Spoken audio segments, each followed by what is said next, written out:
It's so nice. But we have the OG as well, 11:20 a.m. It's still there. Always hanging out. Time now for the top of the order. The top 3 stories everyone will be talking about. Well, we're going to want to hear from you today because the data center saga continues. We'll chat with Sarah Fenske, executive editor of St. Louis Magazine, about that data center. And Michael Kelley has thoughts on all of it. The city, the data center. Bob Clark, you want to stick around? Hey, and Big Brother surveillance is everywhere. What are your rights in this process? Attorney Danny Karen will join us to discuss. And the Cardinals take on the Seattle Mariners tonight at Busch at 7:15. First pitch. Also, because it's Friday night, we've got Friday Night Live. And this time it's at Cardinals Nation. Remember, it used to be live at Lowe's, but now it is Friday Night Live at Cardinals Nation. Tonight's guests for the post game after the Cardinals game is John Jay and Daniel Descalzo. Nice. So that'll be fun. And again, remember that Friday Night Live is at Cardinals Nation. And let me do this. Let me throw out the text number, 314-436-7900. Because I bet our listeners have thoughts on this entire hour. Like I said, talking about the city, data centers, Bob Clark, and yesterday, Michael, I don't know if you heard, we had retired Lieutenant General Mark Hertling in. I heard that he was going to be on. Unfortunately, I didn't get to listen in. Well, perfect. If you missed it, you can listen again on the podcast. Chris and Amy Show. That entire hour is podcasted. But last night was his book signing at Barnes & Noble, and I was so honored to be able to moderate the discussion, right, and talk with him about his book. Matt Pajeski was there, and we spoke. We talked for about an hour, I bet 45 minutes of me asking him questions about his book, and then he took questions from the crowd. And thank you to everyone who came out. Met so many people, listeners of the Chris and Amy Show, people who came out to see General Hertling because maybe they served in the military or they were school buddies at CBC. Shout out to the CBC crowd. His book is If I Don't Return, A Father's Wartime Journal.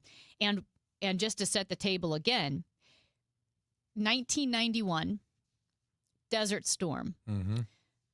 General Hertling is deployed, not a general at this point, but he's deployed to the Middle East. And what he found out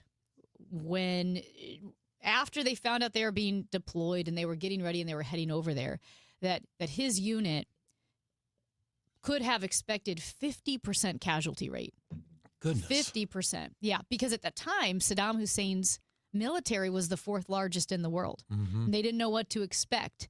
They did not hit that casualty rate, but going into it, that was what they were prepared for. And so he thought, I've got 2 young sons, something like 10 and 7, young. I can't remember the exact ages, but I think it was like 10 and 7, and a wife at home. And he thought, if I don't return, what do I want to tell my sons about life, about friendship, about leadership, about courage, about what it means to be a man? And so he started writing these journal entries. And he said when he got home from the war, his sons were still young enough, they didn't really want to read the journal entries. So he put the journal in a drawer until 2023, when his sons were all grown up, and said, you got to do something with this journal. And so then the book itself is the journal, plus he elaborates on each of the entries, right? And he's able to talk about his experience in the Gulf War, but also in Iraq, also Afghanistan. But a lot of the discussion is also the Gulf War and Iraq. And so, Matt, I know we've got some clips here from our interview with General Hertling yesterday that we want to get to. But any thoughts that you had from the book signing and from the day with General Hertling? Yeah, just his stories are so incredible. I mean, how could they not be? I mean, he spent so much time on almost every continent in the world serving. Some of his really personal stories about what it's like to be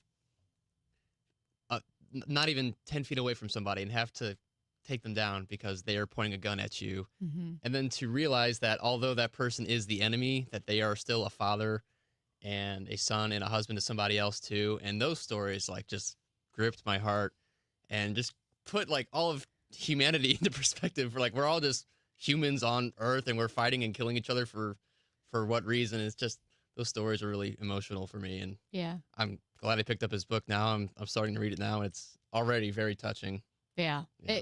It really is, and what so many people in the military have seen that I can't wrap my brain around. Yep. Right. And then you have to go on and live your life. Let's get to Ranj asked General Hertling yesterday about some of the lessons he learned specifically serving in the Middle East. It was interesting going to Iraq in 2003, a war that many of us said we should not get into, by the way. But going there and understanding the people, the cultures, the institutions, because in the Middle East, both in the Arab world and the Persian world, institutions matter more than individuals. And I think that's one lesson we have not learned. And we're seeing it in come alive today, because we're still thinking about personalities, the Ayatollah, the IRGC. What we really should be thinking about is institutions and how they foster one another.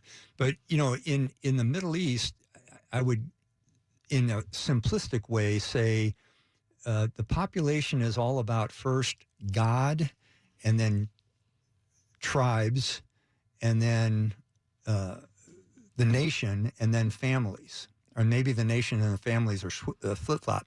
So as you have God first in a theocratic state, and then institutions like the Shah or the Ayatollah or the IRGC, you think about things differently, because you're not trying to counter people or individuals. You're countering big institutions, which I think is one of the issues today that we're having trouble with.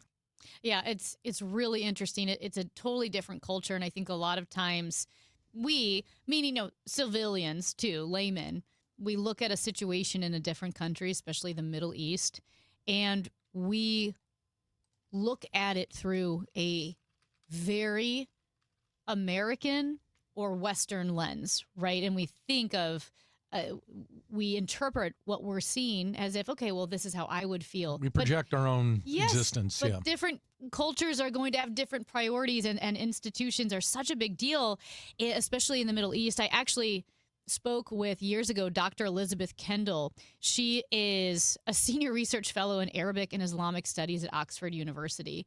And she said, we as Americans, we don't get how deep the institution, the religion, the ideology runs. Like, we think, well, let's just bring in an art museum and push feminism. It's like, well, that's not how it works. Like, we have so much more we need to grasp. So that was really interesting. He also spoke about current events. And in his book, he talks about deliberate planning and then crisis action planning. How you plan, but then you plan to plan, because your best laid plans in war, right? As the famous saying, everybody has a plan until you get punched in the face. Right. And so you have to be able to make plans on plan, and how important that is to success. And he talked about that with our current situation with Iran. We're starting to hear a lot of analysts, especially military and intelligence analysts on different cable TV channels, saying we should have expected this. And the reason they're saying that is because, as recently as 1986, when I was a young major at Fort Leavenworth going to school at the Command and General Staff College, we war gamed an operation against Iran. And the first thing that happens is they close the strait in a major operation. That's what they will do. So we probably had all sorts of contingency plans associated with what they actually did, but it appears to me like many of those caught our administration by surprise, which is unfathomable. Yeah. They war gamed. Like, he even asked the crowd last night, we war gamed in 86. What would happen if we did attack Iran? And the whole crowd said, he goes, can you guess what they did first? They said, yeah, close the strait. And you have to imagine that all of the military advisors, and for that matter, even some of the political advisors around Donald Trump, were telling him that's what's going to happen. But I think Donald Trump is on a sugar high from his abilities of what happened down in Venezuela and other places that he thought, not when I'm in charge. Mm-hmm. And here we sit. And General Hertling did say that as Americans, we do tend to be impatient. You kind of want, like Donald Trump wanted the Venezuela action. You're in, you're out, you're done. But that doesn't always work that way. And he did comment on the current conflict and maybe the lack of planning, what would have happened if we had planned better. It's not going to be over quickly. I mean, there are too many factors involved now that tell me that you can't strike a deal because some of the elements of a deal have already been struck with the Iranians, and they've been destroyed. There's a lack of trust on both sides toward the other. That's going to make it compounded. You have Iranians who have already put mines in their sea and along the Strait of Hormuz. So even demining operations will take a very long time. Yeah, and again, like talking about how long the conflict in Iran will last. And again, I highly encourage you guys, if you are interested and you missed the conversation, listen to the podcast. I don't want to misspeak at all either on what the general said, but the planning and where there was maybe a lack of planning, and he spoke specifically, even last night at the book signing, of when the decision was being made, when the discussions were being had about whether or not to attack Iran, some key people and advisors were missing from those conversations with this past time, and he said that's concerning. Well, absolutely, and I'm going to go back and listen to that interview. Those three clips we heard there were quite compelling. What a big day for CBC yesterday, too, right? 'Cause yeah. CBC has General Hertling on here, and you got to spend time with him. And then the number 3 choice in the draft yesterday was a CBC kid as well, which is Love, right? Jeremiah Love, yeah. What's that? Jeremiah Love. Jeremiah Love, who winds up going to the Arizona Cardinals. So you had CBC kids making headlines all across the country. Yeah, that's impressive. CBC is, man, they have a lot of famous and successful athletes come out of that school. And I think General Hertling would have been there when CBC was a military school. It wound up going to be voluntary, and now I think the military aspects of it have evaporated, although they continue to keep the name of the cadets, etc. But they have produced some of our finest, including our own Mike Shannon. Yeah, that's right. Hey, that's Michael Kelley. I'm Amy Mark Scores. I'm glad Michael's in because I have a question for him. Well, let's just be honest. Anytime you don't have to deal with Ranji, you got to be glad. Well, that's true. It's about the city of St. Louis being so blue, and why, if they are so blue, why can't they all get along? Aren't they on the same page? That's my question for Michael. It's the Chris and Amy Show on KMOX. Siteman Cancer Center Spotlight, and we are discussing esophageal cancer with Dr. Raymond Jin. Curative, that's a complex decision that involves what we call multidisciplinary care. So that involves a surgeon, a medical oncologist, radiation oncologist. So you need the expertise, and that's something that we have here at Siteman, especially geared for these esophageal cancer patients. Siteman Cancer Center, national leaders in cancer. Visit siteman.washu.edu. Taking care of your health should be simple. And with the Neovitin monthly subscription, it finally is. Choose your doctor-formulated multivitamin and we'll deliver it straight to your door every month. No more running out, no more remembering to reorder, just consistent nutrition made easy. Plus, subscribers save 10% every month and can pause or cancel at any time.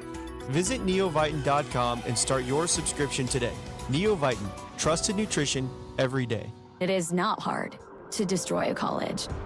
Last season, the podcast Campus Files brought you stories of fraternity drug rings, stolen body parts, campus cults, and more. And now, Campus Files is back for another season. There's a guy screaming into his phone. He's like, I just saw Charlie Kirk get assassinated right in front of me. Every week is a new episode and a new story. It was so chaotic. It's almost like a university under siege. Listen to and follow Campus Files, available now wherever you get your podcasts. Staples presents Celebrations Made Easy. I was throwing a party for the twins and had custom invites and a banner printed at Staples. And that's when I saw Party City is now at Staples. Party City? No way! Yep. So now Staples has all your printing needs and everything you need for a party. Everything times 2. Yeah, and now at Staples, save 40% on custom cards, photo gifts, wrapping paper, banners, and more. Big news. Party City is now at Staples. That was easy. Shop Staples in-store, online, or on the app. In 613, exclusions apply. And Doug. There's nowhere I wouldn't go to help someone customize and save on car insurance with Liberty Mutual, even if it means playing in a football game. Boom! 42! You're going down, Doug! Oh, yeah? Your price on car insurance when you customize and save is going down. Hey! Limu? What are you doing on their team? Only pay for what you need at libertymutual.com. Liberty, liberty, liberty, liberty. Summer is on the way, or should I say the heat in St. Louis, it's on its way. Be here before we even know it. If you haven't had your air conditioners checked and set up and ready to go for this cooling season, or if you were told you might need a new one, or you just think this is the time of the year. This year is the time to just go ahead and replace it. Prices are down. 0% financing is available. It's still the best time to call me. Don't put it off. One easy number in Missouri and Illinois. It is 314-293-2600. Again, that's 314-293-2600 in Missouri and Illinois, or on the internet, bartinman.com. That is Bart with a B, Inman with an I.com. God bless. Glover here for my friends at Cantor Injury Law. Cantor is local, and we're here doing the work every day. We're right here in St. Louis, and we're ready to fight for you. CantorInjuryLaw.com or call 314-628-9999. The choice of a lawyer is an important decision and should not be solely based on advertisements. Yesterday, today, and tomorrow. KMOX, the voice of St. Louis. Michael Kelley, Amy Mark scores with you on a Friday. Michael, I feel like you're filling in for Ranj, and I feel like when you're on an airplane and you have a captive audience, right, with the seatmate next to you, you are my captive audience where I can have all these conversations I've been wanting to have with you, and this is the first one out of the gate. Let's go. There's so much. There is so much tension and hate and arguments between red and blue, Republicans and Democrats. But nothing works right. But wait a minute. When I look at the city of St. Louis, and it is all blue, and I'm going to, for the sake of this argument, take out the state takeover of the police force. Okay. Because it's been blue, and that just happened this year or last year or whatever. And so it's all blue. And not just blue, but the city of St. Louis, the Board of Aldermen, the mayor, they're progressives. So, in my head, shouldn't things be moving along swimmingly? Shouldn't we be able to figure out how to spend and allocate the appropriated funds? Shouldn't stuff be getting done? Why do I feel like the city of St. Louis, full of progressives, is just as stuck as Congress, which is fighting between Republicans and Democrats? Okay, great question. And you're using the word progressive as if it describes everybody that's in the city of St. Louis. I would argue there's traditional Democrats like myself. Okay. And there's progressives. The mayor in the past is identified as a progressive. A lot of her policies are progressive, but she ran more as a traditional Democrat. You saw Tashara Jones, who ran as a progressive. Megan Green, who's running as a socialist. But before we get into the political conversation, I'd point to Jefferson City and say that the Republicans run every aspect. The Democrats are truly irrelevant in Jefferson City. Sure, there's some Missouri state senators that are Democrats that can get up and filibuster and try to stop things, but the Republicans have 100% control and have shut down the Democrats. Yet you have what they call the Freedom Caucus, which would be maybe the right's version of progressives. And traditional Republicans who are fighting with each other. So I think there's a psychology that we always, as human beings, kind of divide up into two sides of a tug-of-war match, even if you're completely controlled by one side or the other. Inside the city of St. Louis, I don't think that's any different. You still have a vastness of opinions. Yeah, there's typical agreement on where we think we should go in terms of leadership. Government should play a role in helping those who can't help themselves. But to what extent and how much that should take place is really where I think you're seeing the divisiveness that happens. It happens in New York City that's 100% blue.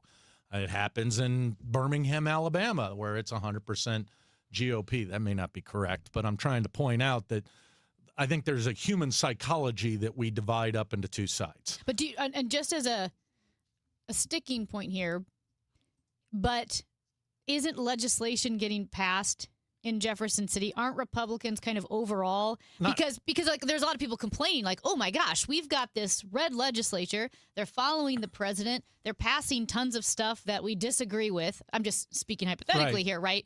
Aren't they actually getting stuff done? Well, not in the last several years. This year they seem to be working on Mike Kehoe's agenda, and he was able to unite both factions of the Republican Party. He was able to bring over a lot of the Freedom Caucus folks on in support of his, what he believes to be a mandate.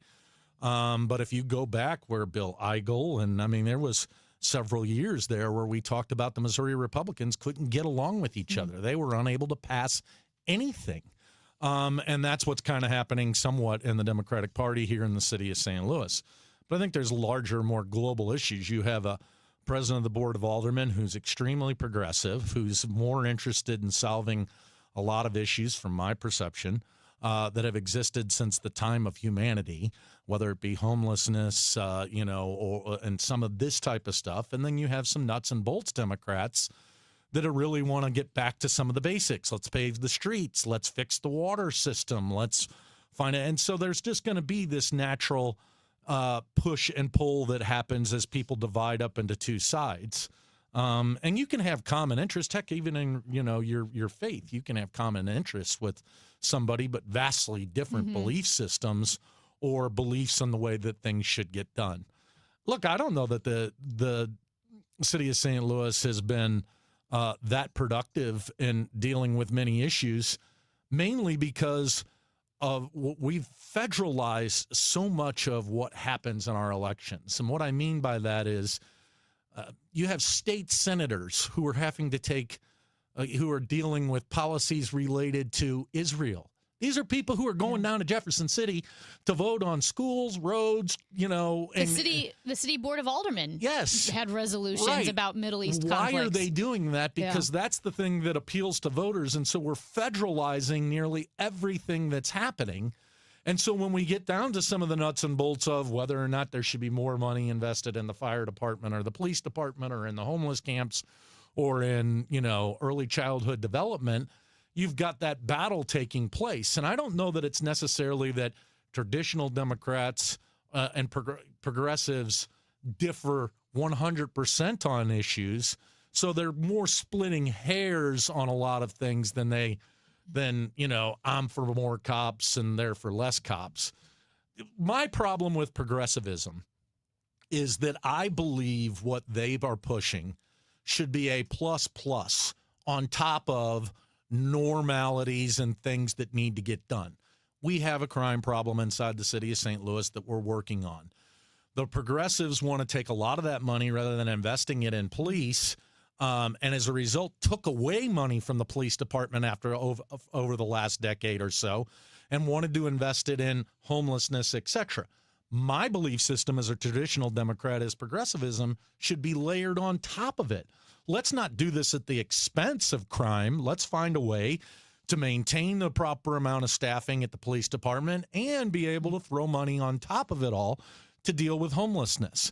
And so that's where I think the major pushes and pulls are coming is that people are trying to get the whole pie rather than pieces of the pie to get things done. And that's why I think we see this divisiveness right now that exists in the city, because by many people, and the voters spoke on this with Kara Spencer's election, they felt like the basics had been left behind. We had spent more time on legalizing the opportunity for homeless to urinate in public or to have a homeless tent at the expense of water mains and streets that are blowing up on a daily basis. Yeah, the basic city services, plowing the roads, filling potholes. But I think when you look in most situations where you have one-party rule, it still divides itself into one side versus the other. And, that's one of the beauties of the way that our government is set up.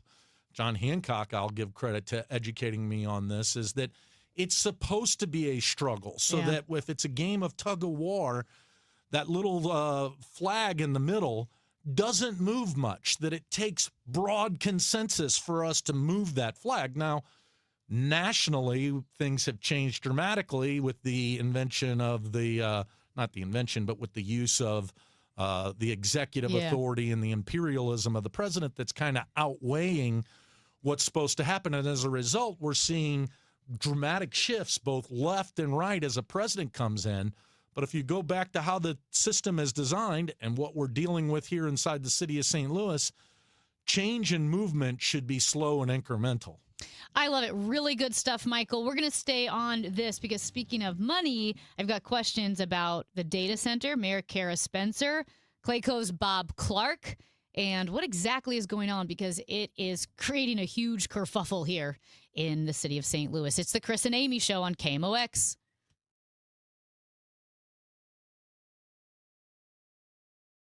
It's time for a $98 AC tune-up.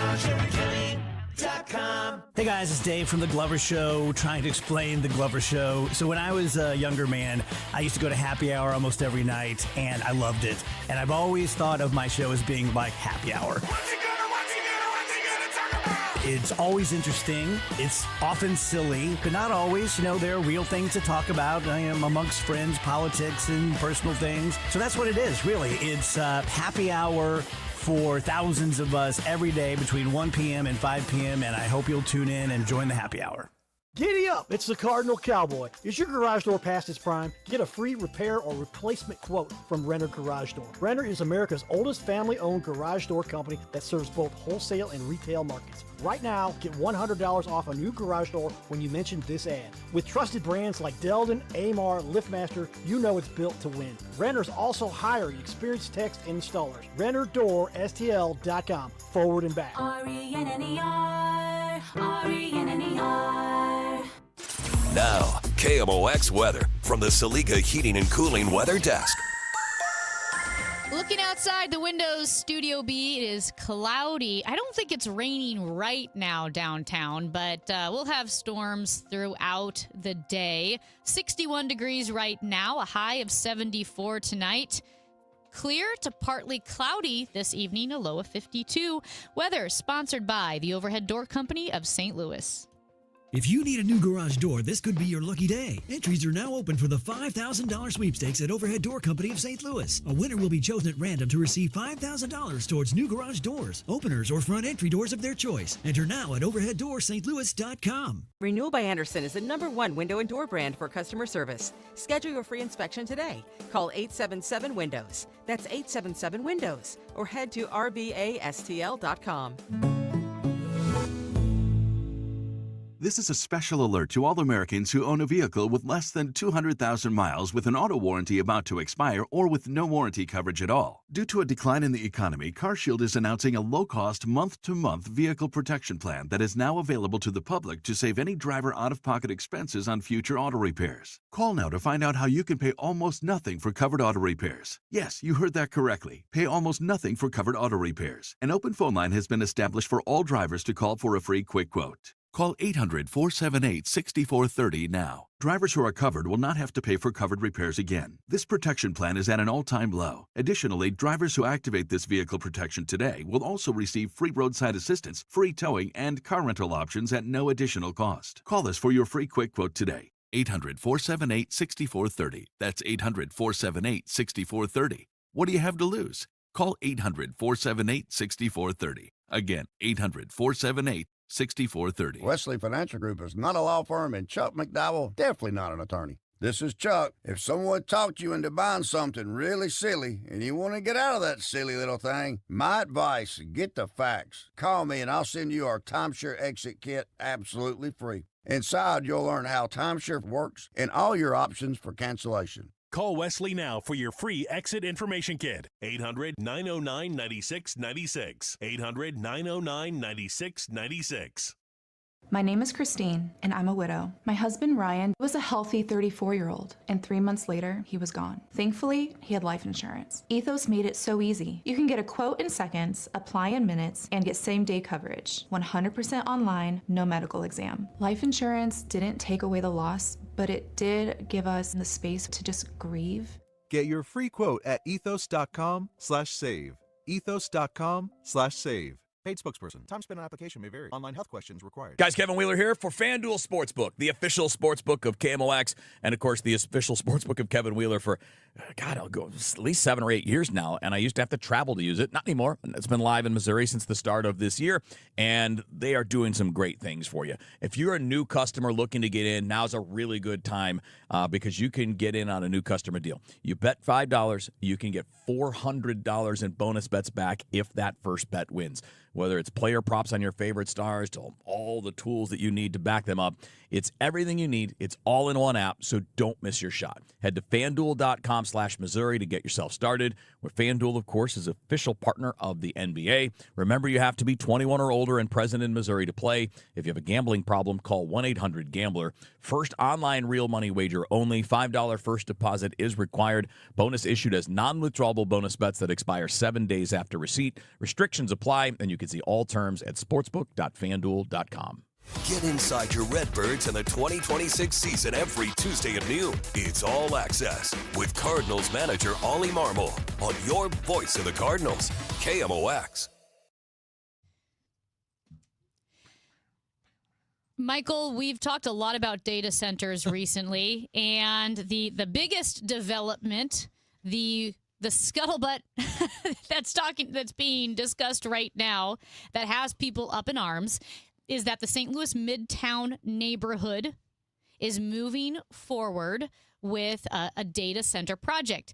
Now, to clarify, the data center itself will be located in the former Famous Bar warehouse that is next to the Armory. Yep. It's not the Armory itself. Ranj made this point yesterday, which I think is really important. Every single news story, from television news to print news, calls it the Armory Data Center, but it's not in the Armory. The Armory building itself will be offices. So maybe that's why they're calling it the data center project, because the offices, but that does matter to people. There will be people in the Armory building itself. The old warehouse that is underneath and next to the highway, right? Not really a desirable spot anyway, as far as the building. You drive past it, it's kind of not ugly, but, it's just whatever. You just drive past it. That itself will be the data center. And that was approved. And there are quite a few conditional use provisions and community benefits. I'm just going to throw out a couple here. That the data center would not seek local tax abatement or other financial incentives, that it would use a closed loop system and air-cooled chillers to cut down on water consumption. I mean, there are a ton here. That also, the data center would maintain a growing number of jobs for 20 years after the project, starting with 25 in year 1, 50 in year 2, 100 for every year thereafter. They would also contribute $15.75 million to a fund that the city would use for multimodal enhancements, and then there would be millions and millions of dollars in tax revenue and so forth for the city. I say all that because as the word got around that this data center was being approved, and then at the same time that Mayor Kara Spencer was in London, along with County Executive Sam Page and other business leaders, to court UK companies expanding to the United States to come to St. Louis and so forth. This photo of Bob Clark of Clayco and also CRG, a data center developer, that they were sitting next to each other. And oh my goodness, social media has exploded on the mayor, calling her a MAGA, calling her a sellout. among other horrible things, and Michael, I'm a little shocked by the blowback that the mayor is receiving. People are calling her, a traitor, that they feel betrayed by her. What is going on? It's no different than what we saw with Lyda Crewson.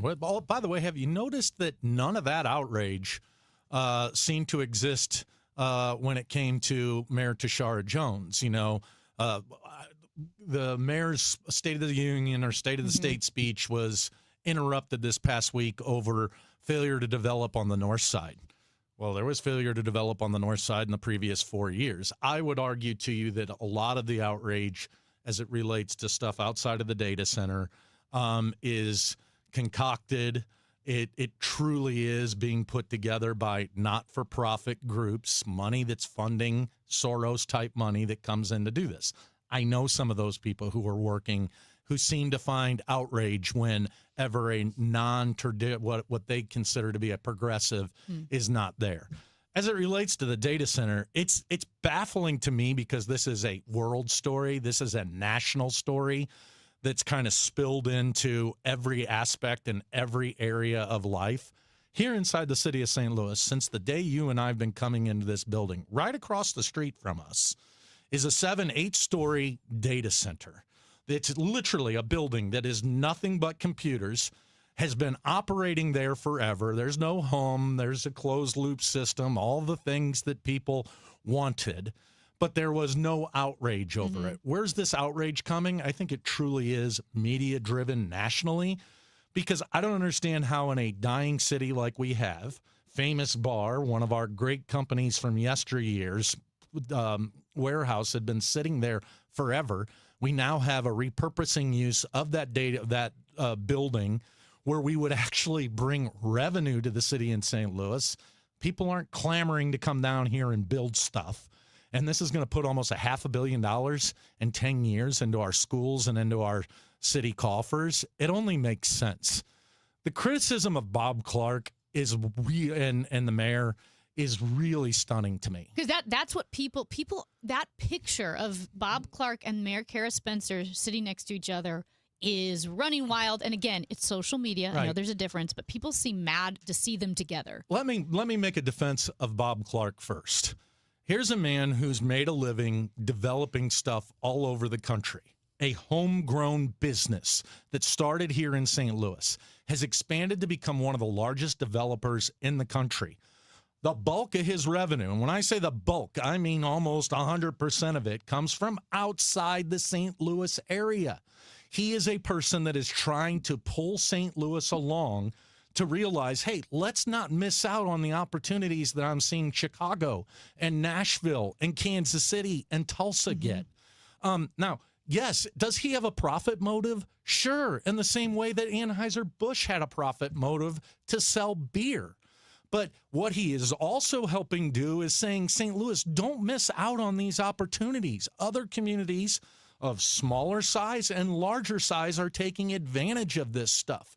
You may not like the fact that data centers are the future of our economy, but why should St. Louis be left out on it? And so I have nothing but kudos for Bob Clark helping pull along St. Louis. I wish we had 20 to 30 Bob Clarks in this region trying to make St. Louis a better place. Yes, and even big corporate bad guys who are out there trying to make a profit. That's what's made this city. That's what helped us have the arch. That's what helped us be some of the world headquarters that existed. Now, criticism is going to come to the mayor because Bob Clark was a big donor to Kara Spencer. Oh, there's a surprise. I think if you go back and look at Mayor Schamel, Anheuser-Busch was a big supporter of Mayor Schamel. Those who have a presence in a city are going to be supportive of the people who get elected in this town. I truly believe that most of the outrage that's coming against the mayor as it relates to this data center is reprocessed stuff, a part of this national narrative of, hey, here's a way that we can put chinks into this armor. I'm grateful that I have a lot of criticisms for this mayor. I was supportive of her. I worked on her effort to get elected. But I'm grateful for her that she is standing up and saying, look, we need development in this city. I mean, we all sit around here and talk about how this city is failing. We don't have revenue. We can't seem to attract businesses. And then when people come with ideas, we meet them with the only thing we understand, which is a ball bat. And this mayor has had the courage to stand up, get this done. No tax incentives. Name me the last time a development happened inside the city of St. Louis that didn't get some type of tax incentives. Oh, I can't think of one, because even when there was the proposal to renovate Enterprise Center, which needed to be done over 3 years, the mayor, who at that time was an alderwoman, voted against it, correct? Because she didn't want tax incentives? That. I was one of the lobbyists that worked to do that, and we were trying to say, hey, we've got this facility. If we don't invest in it, we're going to lose it. Now, as a result, that's a modern facility again. That's the reason we wouldn't have had any of those events, none of the Olympic events, none of the NCAA would not events. have come. Would not have and come. And the mayor was wrong in her opposition then, and I'll give her credit. I think she's grown on those issues. It's a shame that others who are sitting in the same situation of wondering why we can't make things work in this city aren't seeing the light like the mayor has. And I think when you brought up the tension of our political institutions and how you need that tug of war so that the flag kind of stays in the middle, doesn't go too far in one direction. That is how I view the city of St. Louis, because I like billionaires. I want rich people in our city because I want people like the Taylors bringing soccer teams to the city, and the Taylor-Kindle River, and the $30 million donation to Forest Park Forever that the Taylor family gave. The work that they've done in this city, like the DeWitts and building Ballpark Village and owning the Cardinals. You want people investing in the city, and it doesn't make them saints. But don't you think that there should be a healthy tension between the city, and this would be progressive agendas, and the business people who are trying to make a profit but also want to invest in the city? Where's that push and pull? Whereas sometimes I feel frustrated because I feel like the progressive agendas want these companies to come in almost entirely on altruism and charity, saying, hey, you got to do this here. And the company said, you can't call all the shots. No. We got to make money too. Right. And that's what I appreciate about what Bob Clark's up to, or Jim McKelvey's up to, or the folks out at Enterprise Leasing and Mr. Taylor. Yes, they're profit motive driven. That is exactly, so am I. By the way, I want to make money. Then one of the reasons we all get jobs is so we have money so that we can support our families. They could be sideline billionaires. You know where sideline billionaires are? They've left the city of St. Louis, or they're not participating. And I would take 100 Bob Clarks, Andy Taylors, Jim McKelveys, who, even if you disagree at times with what they're trying to push, are trying to pull St. Louis forward. This whole data center thing makes no sense to me. If you're listening to our voice right now, in some capacity, it's gone through a data center. If you're going by Chick-fil-A later and ordering your sandwich, you are buying that through a data center. If you're looking at Facebook, that's a data center. We have this belief that data centers are robots that are going to come take the world away from us. No, it's the convenience of what's made our world work. And these data centers are going to be built just like the railroads were going to be built in previous centuries. St. Louis has a bad record there. Yeah. We said they're going to be noisy. They're going to, they're going to take over our rivers. We won't have bridges for just us. And guess what? Chicago became the second city as a result of that. It could have been St. Louis. Let's not let these opportunities pass us by, and let's not demonize the people who, out of goodwill, are saying, hey, look, I'm building this stuff in Nashville. I'm building this stuff in Chicago. Sure would like it to be built in my hometown so that we're not missing out on it. And that's what Bob Clark's been doing. And we're going to continue this conversation when we come back, because I have to be transparent. I was pretty anti-data center because in my mind, they were the dystopian monstrosities that you see in rural areas. And as I've learned more about them, I am much more open to smaller and medium-sized data centers. So we'll get into that when we come back. Great stuff. Michael Kelley, Amy Mark Scores with you on a Friday, the Chris and Amy Show on KMOX. Hey, Missouri, it's game time. Start betting like a pro with the world's largest sportsbook at your fingertips. Hi, I'm Derek Stevens. I'm a lifelong sports bettor, and I'm the owner of Circus Sports. It's sports betting the way it should be, with high limits, player-friendly pricing, exceptional customer service, and more. Download your new bookie at circusports.com. The action starts now, Missouri. Experience the difference with Circus Sports. Bet like a pro. Must be 21 or older. Gambling problem? Call 1-800-GAMBLER. I'm Jim Brennan with McKelvey Homes. Every spring, families consider moving, and this year I encourage you not to wait. The McKelvey Homes Spring Event is one of the best offers we've had in years, with rates as low as 4.75% financing and savings up to $124,000 on move-in ready homes. The event ends May 31st. Secure your savings and schedule your personal tour today at McKelveyHomes.com and move up to McKelvey. Get ready to laugh out loud, St. Louis. The outrageous Broadway hit Spam-A-Lot is riding into the fabulous Fox Theater May 5th through the 17th. From the twisted minds of Monty Python, this Tony Award-winning musical brings you killer rabbits, dancing knights, and non-stop hilarity. It's the legend of King Arthur like you've never seen it before. More information can be found at KMOX.com/events. Breaking news for your home. Wayday. Wayfair's big sale is almost here, and you can score the best deals in home. Like up to 80% off everything home. Yes, you heard that right. 80% off with free shipping on everything. Plus surprise flash deals all Wayday long. We're talking outdoor furniture and essentials, rugs, and more. All at Wayfair, and all up to 80% off during Wayday. Shop Wayfair's Wayday from April 25th through 27th. Wayfair, every style, every home. If you suffer from burning, tingling, or numb feet, pay special attention as we discuss neuropathy with Dr. Patton, D.C. Doctor, what is neuropathy? Peripheral neuropathy is nerve damage to the feet and legs. What are the symptoms? The symptoms are numbness, burning, tingling, pain, and loss of balance. Is neuropathy treatable? It's absolutely treatable, and we have amazing results. If you have burning, tingling, numbness, coldness in your feet or hands or balance issues, call us at Comprehensive Integrated Health today for a nerve damage screening. The screening will tell if you're at risk for serious complications and if you're a candidate for our cutting-edge treatment program. Don't wait until your symptoms are so severe nothing can be done. End-stage neuropathy leaves people confined to walkers, wheelchairs, and even amputations. The first 10 callers will receive a free nerve damage screening. Call 636-355-8662. 636-355-8662 for your free nerve damage screening. 636-355-8662. Save big on everything for your next project when you shop at Menards.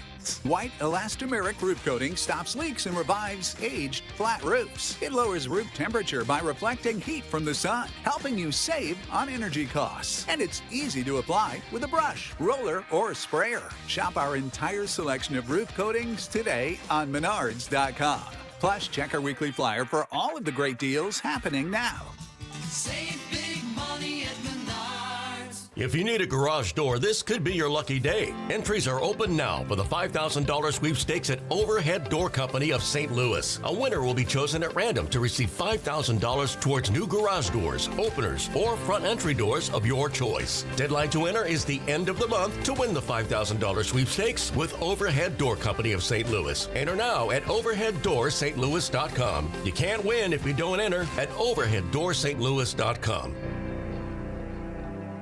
When it comes to planning your retirement, there's a lot to think about. Portfolio management, tax planning, and retirement income just to get started. Steve All and his team at the All Financial Group focus on those things and more. Their goal is to help you achieve your goals. Call 636-230-8824 or online, yourmoneymattersstl.com. Investment advisory products and services made available through Impact Partnership Wealth, LLC, IBW, a registered investment advisor. Insurance and annuities offered through Steve All, NPN number 153-07419. Chris Ranji, Amy Marks Kors. The Chris and Amy Show on 104.1 FM, KMOX.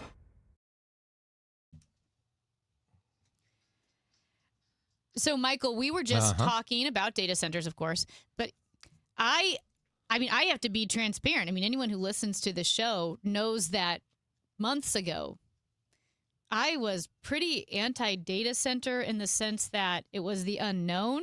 I had read somewhat horrific pieces in the Washington Post and the New York Times, even with accompanying video of an older couple living in their home, and they turn on the faucet and the water comes out brown, and they talk about how they lived in this rural part of I think this one might have been Kansas, but I'm trying to remember. But this rural part of the state, and their sweet little country home now constantly has the hum of this giant data center. As I mentioned, the water pressure, electricity issues, and it just felt very dystopian.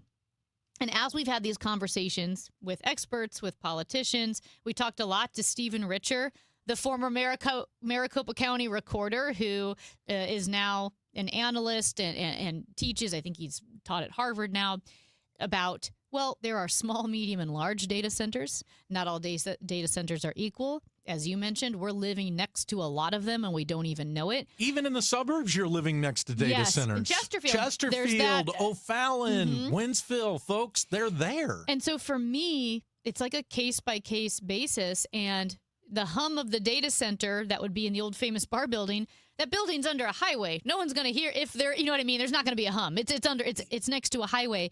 And that's where I've come around, where I'm a persuadable voter now. Yeah. You could persuade me that maybe the data center in Franklin County next to Shaw Nature Reserve, if it's massive, 100% you could persuade me that's bad. I don't like that. Okay. But you could also persuade me that the famous bar one makes so much sense. Yeah, and maybe this isn't a proper same comparison, but from a way an issue goes from microscopic to blown up. Trans athletes. We've had a couple of examples of trans athletes that have happened around the country, and what's happened? As a result of that, it has dominated every aspect of government and every part of this country where it's not even an issue.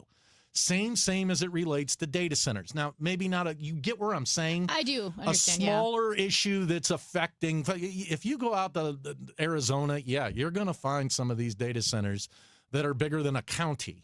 And people are going to have problems with them. Yeah. And rightfully so. And the New York Times and others are going to write about it. But that's not the reality of the world we're living in. We literally are across the street here at KMOX from a 7-8-story data center that's been there for over a decade now. There's been no outrage, no problems, no worries, no concerns. But as a result of that, there was no outrage on that one. But now, since it's a new story and it got some sexy headlines, we're going to blow this out of proportion, and people aren't going to use rational thought. And, we even talk about the water, and Ranj brought up our water infrastructure in the city of St. Louis was built for a much bigger population, so much so that they have to open the fire hydrants and just let water out occasionally because there's so much water not being used. There's places in this country where they have to be worried about water. Yep. And by the way, I think it's what's going to make this pristine land that we're going to have here soon, particularly if we keep running people out of it, so valuable because we're on the largest river in the world. That's Michael Kelley. I'm Amy Markscores. Hey, we have more to talk about with data centers, also with Narcan funding in the state of Missouri. There was some back and forth with that funding being pulled and then not being pulled. Sarah Fenske, executive editor of St. Louis Magazine, joins us next. It's been said that our eyes are the windows to the world, and so it stands to reason we should take care of those eyes, right? And wouldn't you want to entrust that care to vision experts? Well, that's what you'll find at Ophthalmology Associates, specialists in every field of eye care, and they all share the common mission to provide their patients the highest quality of personalized care and attention. Thorough eye exams, cataract treatment, advanced vision correction surgeries, all aspects of eye care that's right for you is right at Ophthalmology Associates. This is Rick Wallace. They have been my trusted partners in the health of my eyes for almost 30 years. They are the best. Ophthalmology Associates, Drs. Bertie, Malhotra, Brusati, and Royer, 3 St. Louis area locations. Visit youridoc.com or call 314-966-5000. Attention all dog owners. If you have ever listened to the radio or TV for any length of time, you've probably heard of America's #1 dog supplement, Rough Greens. Greetings, naturopathic Dr. Dennis Black, Amazon best-selling author and founder of Rough Greens here. And if your dog suffers from bad breath, itchy skin, licking paws, joint pain, or low energy, the truth is their food is probably to blame. You see, all commercial dog food is dead food. That's why I created Rough Greens. One daily scoop gives your pup the live vitamins, omega oils, probiotics, and enzymes that will bring their food back to life. Don't believe me? Let your dog try it before you buy it. I'll send you a free Jumpstart trial bag, risk-free. You just cover the shipping. Go to roughgreens.com. That's RUFFgreens.com. Use discount code NEWS. Don't wait. Give your dog the gift of vibrant health. Order now. It'll be at your house in a few days. Go to roughgreens.com. That's RUFFgreens.com. Discount code NEWS for your free Jumpstart trial bag today. Rough Green. We make any dog food better. The pressure on data centers has never been greater. Whether you're expanding capacity, supporting AI workloads, or building new facilities, Graybar works alongside you with the solutions, specialists, and logistics expertise you need today.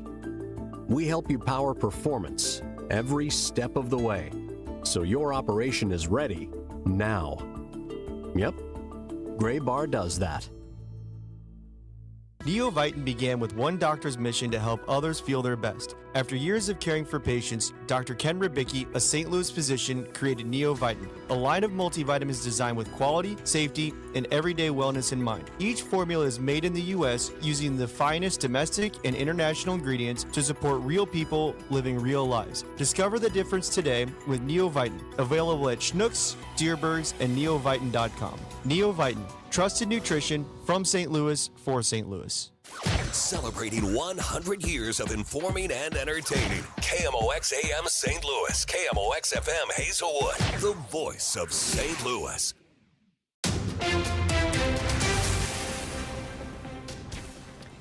It is 10 o'clock, and we still have some rain in downtown St. Louis. Cloudy skies, 63 degrees. I'm Debbie Monterey. Some breaking news about the 73-year-old Richmond Heights man who died after two tires came off a semi-truck and hit his car yesterday afternoon. The man who died was Ray Hartman, longtime member of the Donnybrook panel, founder of the Riverfront Times. Hartman recently lost a congressional race against incumbent Ann Wagner. This happened yesterday afternoon around 2 o'clock on I-64, just west of 270. That crash stalled traffic for several hours. The driver of the semi was not hurt. Again, we are getting word that it was Ray Hartman who died on I-64 in an accident caused by loose semi-tires yesterday afternoon. The Justice Department has ended its probe into Federal Reserve Chair Jerome Powell. U.S. Attorney for the District of Columbia, Janine Pirro, said her office was ending its probe into the Fed's extensive building renovations because the Fed's Inspector General would scrutinize those instead. That decision ends an investigation by the Justice Department into one of President Trump's perceived adversaries. The prediction market is basically unregulated. Already, political candidates have been caught placing bets on their own elections. Others use inside government information to make money. Now, AP correspondent Ben Thomas reports a U.S. soldier has been charged with using classified intel to win money on a military raid. Special Forces soldier involved in the planning and execution of the military operation to capture Venezuelan President Nicolas Maduro used that knowledge to win more than $400,000 in an online betting market. The indictment says the soldier was promoted to the rank of Master Sergeant in 2023, the second highest enlisted rank in the Army. He's been charged with unlawful use of confidential government information for personal gain, theft of non-public government information, commodities fraud, wire fraud, and making an unlawful monetary transaction. He could face years in prison. Ben Thomas, Washington. A man is convicted for the shooting at a high school homecoming after party in the Gravois Park neighborhood. 21-year-old Xavier Royal was found guilty yesterday in connection to a 2023 shooting that left one juvenile dead and two more injured. City police say Royal and three others opened fire while robbing the after party. He'll be sentenced in July. From the KMOX business desk, St. Louis drivers are currently experiencing the highest gas prices in all of Missouri, according to AAA. The city with the cheapest gas prices in Missouri currently is Joplin. Gas prices in St. Louis did drop 11 cents a gallon over the past week. After a rainy morning around the area, this afternoon will be mostly cloudy with little more than a shower or thunderstorm in spots, the high 74. Gradual clearing tonight and turning a bit cooler, low 53. Tomorrow, mostly sunny and pleasant. A nice warm afternoon, the high 79. For Sunday, times of sun and clouds and warm with a high of 78. From the Saliga Heating and Cooling Weather Desk, I'm AccuWeather meteorologist Joe Lundberg on 104.1 FM KMOX. Right now, it's cloudy, 63 degrees in downtown St. Louis. I'm Debbie Monterey, KMOX News. The new Haverty's Furniture Showroom is now open in Gravois Bluffs. Come visit us now. Ready to refresh your space with furniture that's built to last? The new Haverty's Furniture Showroom is now open in Fenton and Gravois Bluffs. Experience Haverty's regret-free guarantee for yourself and shop the latest in living rooms, bedrooms, and more. Visit Haverty's now in Gravois Bluffs. The Chris and Amy Show on 104.1 FM KMOX and the free Odyssey app. Well, as you just heard, Ray Hartman, the well-known journalist, the founder of the Riverfront Times, he owned St. Louis Magazine for a while. He was a staple on Donnybrook for years until he left that position to run for office recently against Ann Wagner. A friend of ours, a friend of yours, Michael, has passed away. He died when a semi-truck's tires came loose, crushed the roof of his car yesterday on Highway 40, and we're just absorbing the news now as we bring in Sarah Fenske, who is the executive editor of St. Louis Magazine. I know, Sarah, we were had other things to talk about when this news broke, and I know you were good friends with Ray. Thank you for joining us, and I am so sorry. Yeah, it's so sad, and I'm sorry. I'm just a little emotional because it's still all very fresh. I just feel so bad for his kids. You know, they were both in college and just such smart, sweet kids, and my heart just breaks for them. You know, Ray meant so much to so many people in St. Louis journalism, and it's just crazy to think that he's gone, and just in this manner, like, for it to be so sudden and just so random, you know, to have this tire come off a semi and go through his car. I'm honestly in a little bit of shock here. Sarah, as much as you can or feel comfortable, would you want to share some of your memories or what you would want people in St. Louis to know about Ray Hartman and what he did in his life? Yeah, no, I mean, I'm thinking this is all I've been thinking about for the last 4 hours here. So it's good to have therapy on the air, right? Yeah. You know, I think Ray was, as a person, just so supportive of me personally and just so sweet about trying to create opportunities for me and trying to elevate the work that the RFT was doing when I was the editor of it. Even though he hadn't owned the paper in years at that point, he still felt like it was his baby. And so, you know, hearing from him that he thought the paper was in good hands, it felt like this blessing that I could have never earned. And it was such a gift. And it kind of gave me the confidence when I was a young editor. So on a personal level, that's been huge for me. I think on a municipal level, you know, what Ray created at the Riverfront Times and what he nurtured for so many years before he sold it in 1998 was a paper that has been the starting job, or maybe the second job, for so many journalists who've gone on to have a major impact in St. Louis and frankly all over the country. I mean, it has been the training ground for the sort of reporters who will take on authority and dig deeply into stories. And, you know, people who didn't read it carefully would just write it off as, oh, this is just a lefty paper. It was more than that. It was really anti-authority more than anything. And that meant going after everybody when the story called for it. And Ray encouraged that. He was fearless about it. And long after he sold the paper continued to have that attitude. And I think that was just so critical to this city. And we're visiting with Sarah Fenske of St. Louis Magazine, also formerly of the Riverfront Times, which Ray was one of the pioneering journalists. And Sarah, myself, as being a left-of-center liberal, he was a stalwart. He was a leader in terms of being an unabashed liberal, out fighting, and like you said, taking a microscope to issues and making people think in a different way, and helping start Donnybrook, where he mainly sat around with a bunch of older conservative folks and really told them the what for.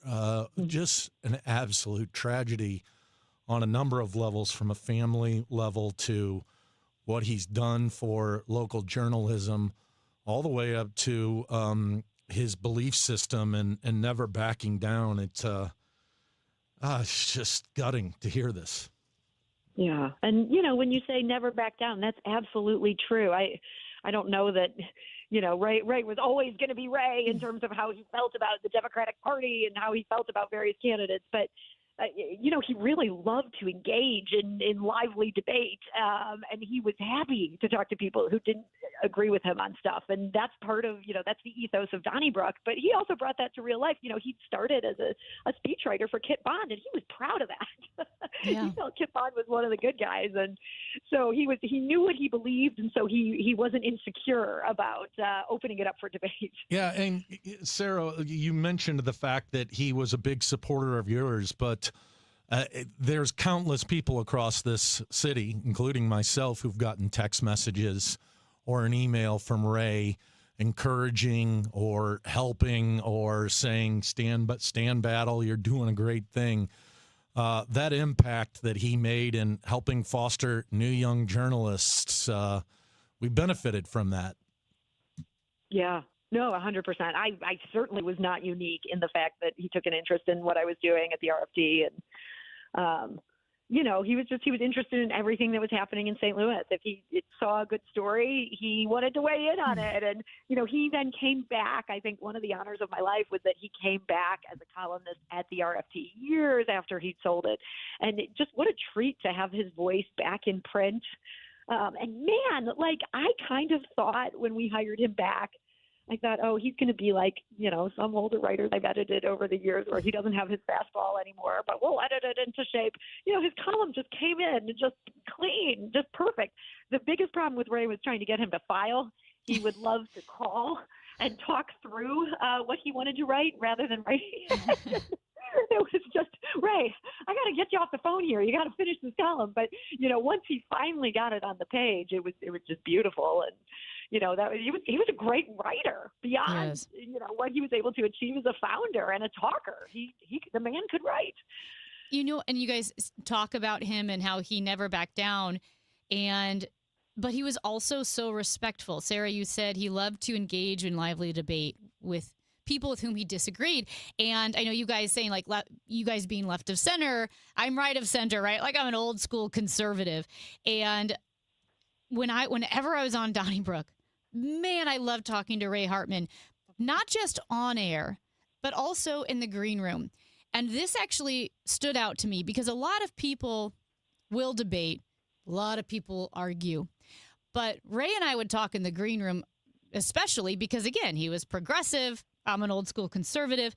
And not only did he listen to me, he even said, at times, he was so confident in his position that he would say, oh, Amy, that's a really good point. I hadn't thought of that angle before, right? Or I would say, oh, Ray, that's a really good point. I hadn't thought of that angle before.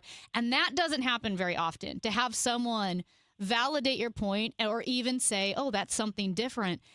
And he still, like you said, stuck to his values and his beliefs, but he gave the opposing side the time of day and respect. And he was one of my favorite people to talk to, even though we disagreed a lot, because it was friendly and it was genuine. Yeah. And that takes he really a lot. Was a genuine guy. Yeah. I mean, it's such a good word for him. He was not two-faced at all. I'm just thinking of conversations I've had with him over the years. And yeah, like you say, he was so fun to talk to. Man, he could talk. Trying to get a word in edgewise sometimes was very complicated. Yeah, that's true. I probably should have let him talk more. Why did I need to get a word in? What did I know that he didn't know? In retrospect, I was always in a rush, and I think I'm probably going to regret that for the rest of my life. Well, yeah. Sarah, yes, thank you for sharing, because like you said, the Riverfront Times was so subversive and witty and sharp. And it was a really unique publication. And I feel like, and again, Ray too, for a couple of years owned St. Louis Magazine, correct? He ran that magazine. Yeah. No, he basically revived it. Yes. And, the reason it's what it is today is Ray Hartman. And I feel like so much of that Riverfront Times subversive spirit carries through in the great work you guys do at St. Louis Magazine. Your morning newsletter is my favorite. It's the first thing I look at every morning. And I think that's a great testament to Ray and his legacy in journalism, because like you said, not just the young journalists, but also the publications themselves. Yeah, I think there's some kind of bad alt weeklies out there that were just kind of boring and wanted to, sort of were people hewing to the right liberal pieties. And, those were the alt weeklies that didn't really do well in the transition to going online. And I think the RFT was the opposite of that. Like, it was so far not in that direction that people would sometimes get mad at us. It was just poking fun at stuff. And that was, Ray had this ethos where, yes, he definitely took politics seriously, but he wasn't he didn't want to cancel people. He didn't not have a sense of humor. That was part of the spirit that he imbued that paper with. Well, Sarah, I want to kind of put the ball in your hands here, because just like I said, with the great work that you guys do at St. Louis Magazine and how that journalistic pursuit, honors Ray Hartman and his passion. We have a texter that says, Ray Hartman was so passionate about his desire to make the St. Louis community and metro area a better place to live, which is so true.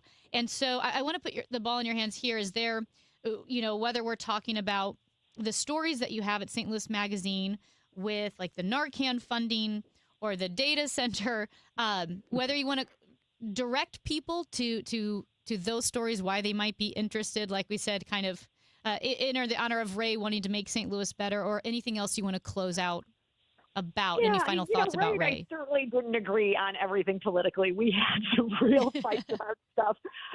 So I don't want to say that Ray would endorse anything I've written about this week, because I'm not sure that he would. I will say, if there's one story that's in the news this week that I know exactly how Ray would have felt about it without having talked to him about it, is the big tax breaks they're thinking about for that data center in Ferguson. That would have angered him so much. I could just picture him fuming and trying to get his words out on Donnybrook, how angry he would have been about that.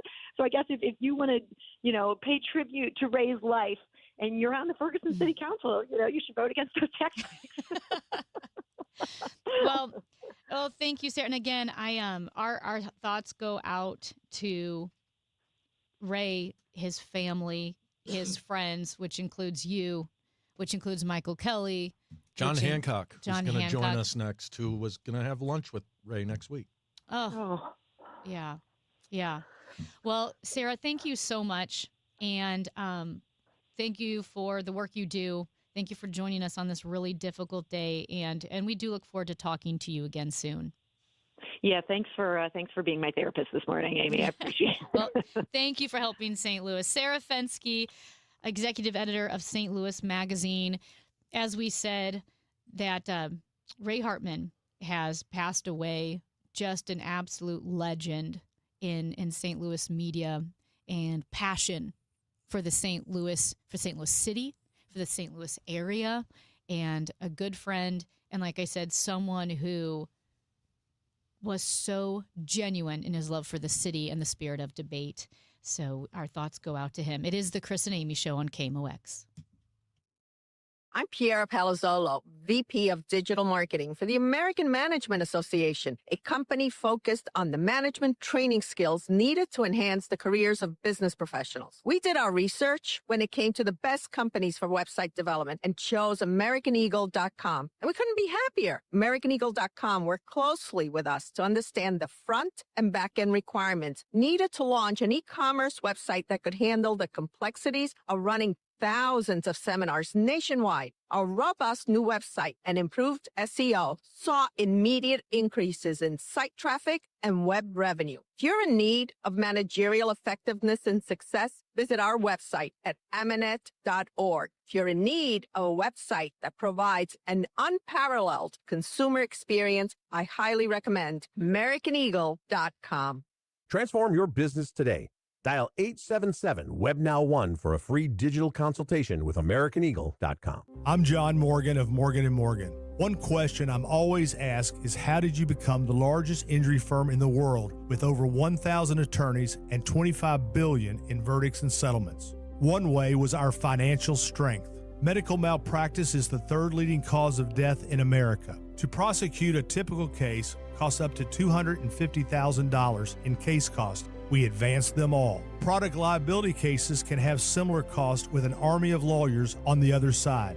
Automobile insurance companies have the resources to fight. Guess what? So do we.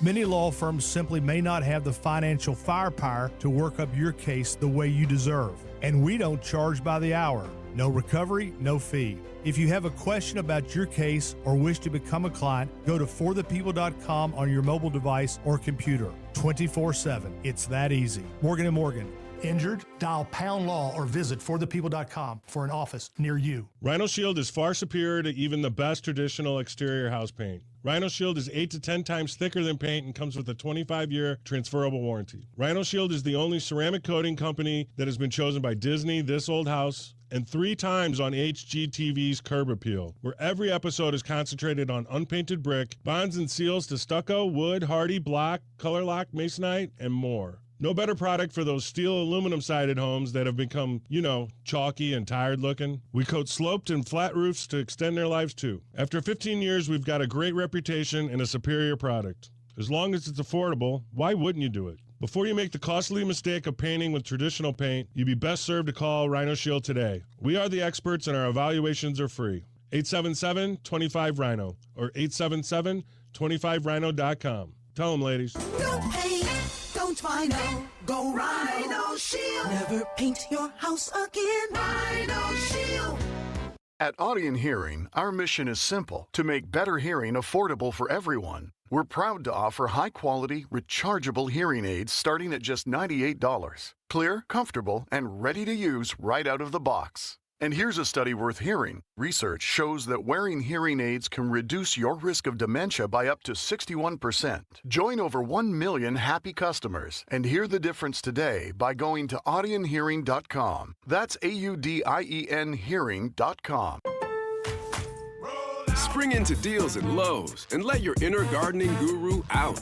Get select 1-pint annuals for $1 to start planting. Plus, get a free additional Cobalt 40-volt 2-amp-hour battery when you buy a select Cobalt 40-volt trimmer and blower combo kit for your lawn. The smell of fresh-cut grass, new plants, and weekends in the yard? It's springtime, and our best lineup is here at Lowe's. Valid through 5/6. Annuals offer excludes Alaska and Hawaii. While supplies last. Selection varies by location. Beat the spring cleaning rush at Zero Res. This week, buy 1 room of carpet, get 1 cleaned for free. Unlimited rooms and whole system air duct cleaning for just $599. Visit ZeroResSTL.com. That's ZeroResSTL.com. 100 years, one legendary voice. We live KMOX's century of service. Classic audio, photos, videos, and more at KMOX100.com. Welcome back to KMOX, the voice of St. Louis, as we still are reeling from the news that we've just learned that Ray Hartman, a well-known media journalist and personality, founder of Donnybrook, owner of the Riverfront Times, at one time also the owner of the St. Louis Magazine, where he was published, also a candidate for the United States Congress, passed away yesterday in a tragic accident that took place on Highway 64, just west of Highway 270 yesterday around 1:30. Ray was 73 years old, and joining us now on the phone line is my partner, John Hancock. John, just sad, tragic news, my friend. We don't have John. He will be with us here in just a second, but Amy, the world continues to spiral as we hear about the loss of Ray Hartman, one of the founders of Donnybrook, a stalwart left-of-center liberal who, I can't help but think of Martin Dugan and and Bill McClellan, as well as Charlie Brennan, all who were some of the original folks. We had a texter, Michael, 314 texts in, "This community needs more Ray Hartmans. Yeah. We'll miss our many conversations on topics we both cared about. Terrible loss for our community." That's from Bill Seedhoff. And now we have my good friend John Hancock, who also was a friend of Ray Hartman's. John, just tragic news this morning. I'm in shock. I really am. And, Ray and I were meeting for lunch next Tuesday. And we, for the last several years, we'd get together about once a month and just, talk about the news of the day. And he was very proud of his son, who just got a really good job.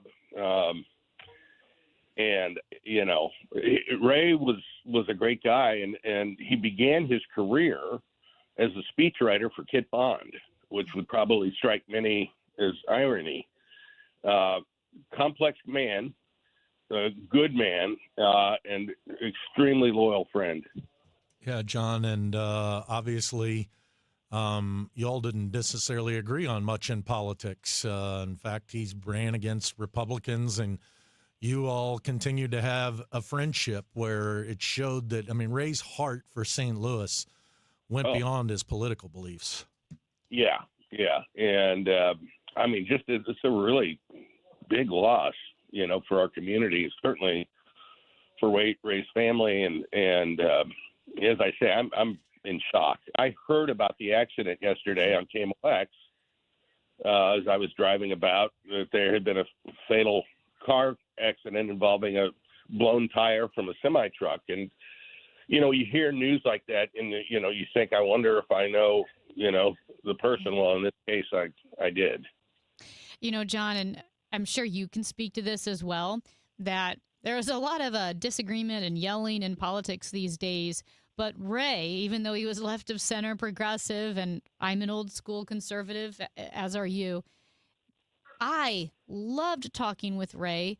And he was, so many times when you have a conversation with someone, especially with someone with whom you disagree, that person has their answer locked and loaded, ready to go, regardless of what you say. But Ray didn't do that. When I talked to Ray, he listened and contemplated, weighed, and considered my arguments, and he respected them, whether they, won him over or not, which, of course, most of the time they did not, right? Because he knew what he believed, but he respected, and it helped him understand why I was coming from where I was coming from. And I felt the same way with him, that we both felt that we held our respective positions because we cared versus we held our respected positions because we were idiots. Yeah, Ray, you could disagree with Ray, but Ray was never disagreeable. Right. And, we had so many conversations, and in recent months, our conversations have focused on, the political discourse in the country, how sour it had become. We talked a lot about the future of St. Louis. He cared deeply about our city, our community. And, his would have been a voice that would have made a difference as we regionally deal with a lot of the issues that confront us. And, I'm blown away.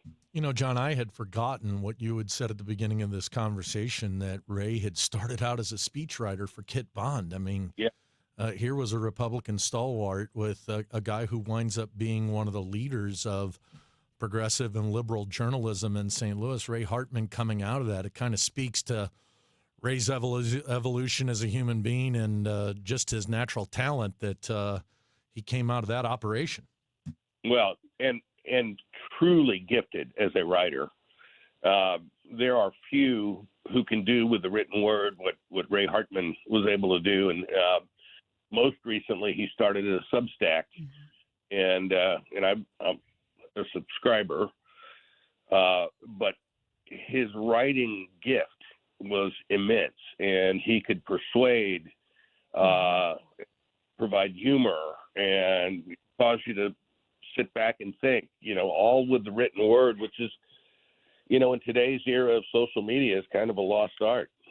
And John, I also want to say, you talk about how beautifully he wrote and persuaded. He wrote a piece that is very close to your heart, and that is the story of Alejandro and Janie Perez. Yeah. When a St. Louis family ripped apart when ICE took Alejandro, and he wrote just a great story, a human story, looking at that situation.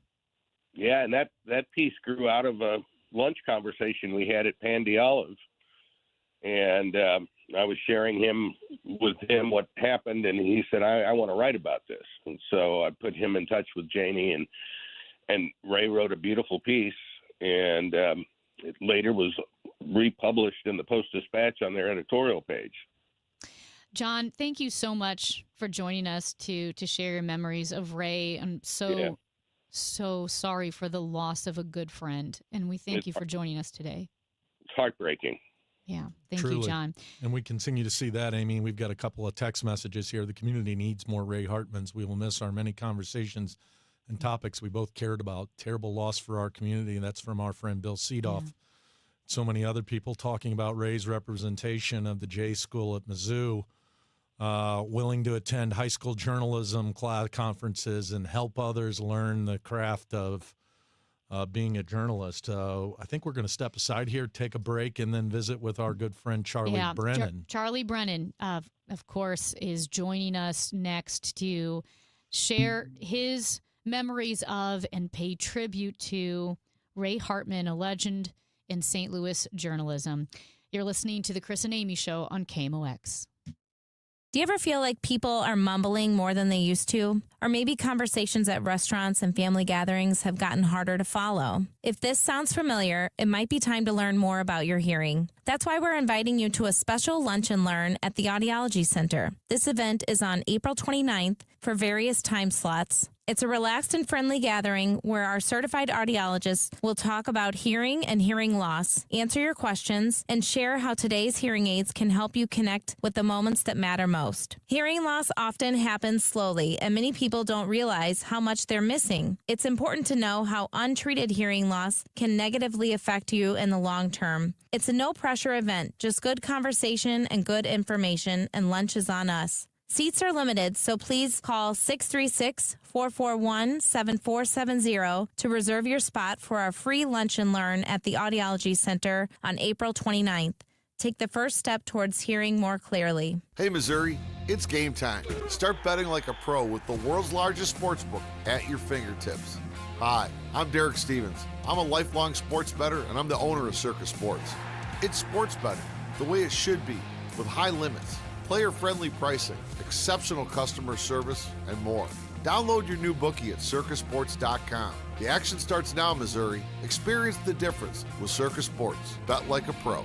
Must be 21 or older. Gambling problem? Call 1-800-GAMBLER. Now, KMOX weather from the Saliga Heating and Cooling Weather Desk. It's not currently raining outside Studio B, 61 degrees. Mostly cloudy the rest of the day. I think we'll be okay for the Cardinals game. I hope 74 degrees is the high. It will just stay clear to partly cloudy as we roll into the evening, a low of 52. In St. Louis, the weather can change in an instant. One day, you're under a thunderstorm warning. The next, oh boy, it's snowing. Stay prepared for whatever Mother Nature throws your way. When weather threatens, the KMOX Storm Center has expert forecasts and live reports here to keep you safe and informed. Don't get caught off guard. Know your weather. Sponsored by Saliga Heating and Cooling. All hail Spamalot, the Tony Award-winning best musical comedy that will have you laughing your coconuts off. The Washington Post declares Monty Python's Spamalot is the funniest musical on Broadway. Entertainment Weekly calls it a hilarious fun fest. The Washington Post says it's unfair to laugh this much. Get your tickets now for the musical comedy event of the year, Spamalot, playing the Fabulous Fox May 5th through 17th. Tickets at fabulousfox.com. Get inside your Redbirds in the 2026 season every Tuesday at noon. It's All Access with Cardinals manager Ollie Marmol on your voice of the Cardinals, KMOX. We are continuing to remember and honor the life of Ray Hartman, who passed away yesterday. Just a horrific accident when the tires of an 18-wheeler came off, hit his car on Highway 40. That was that accident you may have heard of yesterday on KMOX, and Ray Hartman has died. And we have texts coming in. Thank you so much to people who are reaching out. A texter says, I'm so sorry to hear this. I heard about the crash on the radio yesterday. I had no idea it was Ray. I've watched him on Donnybrook. My prayers are for his family. He will be missed, and he certainly will be. I think it's been a pretty raw morning for so many of us here, and we welcome in our good friend Charlie Brennan. And Charlie, thank you so much for joining us now, and I am so very sorry for the loss of your very good friend.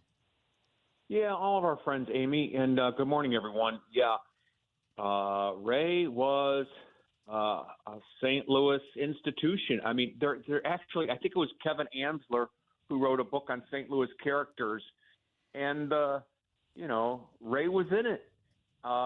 Everybody knew the guy from the Riverfront Times, and of course, one of the founders of Donnybrook. He and Martin Dugan and Rich Coster, Bill McClellan, Mark Vittert started that show in January of 1987, and until 2 years ago, he was in people's living rooms every Thursday night on Channel 9. And then, of course, he was the founder of the Riverfront Times, and he skewered the High and the Mighty and Civic Progress, and he had these very lengthy editorials. He was always, the Greek chorus to St. Louis society.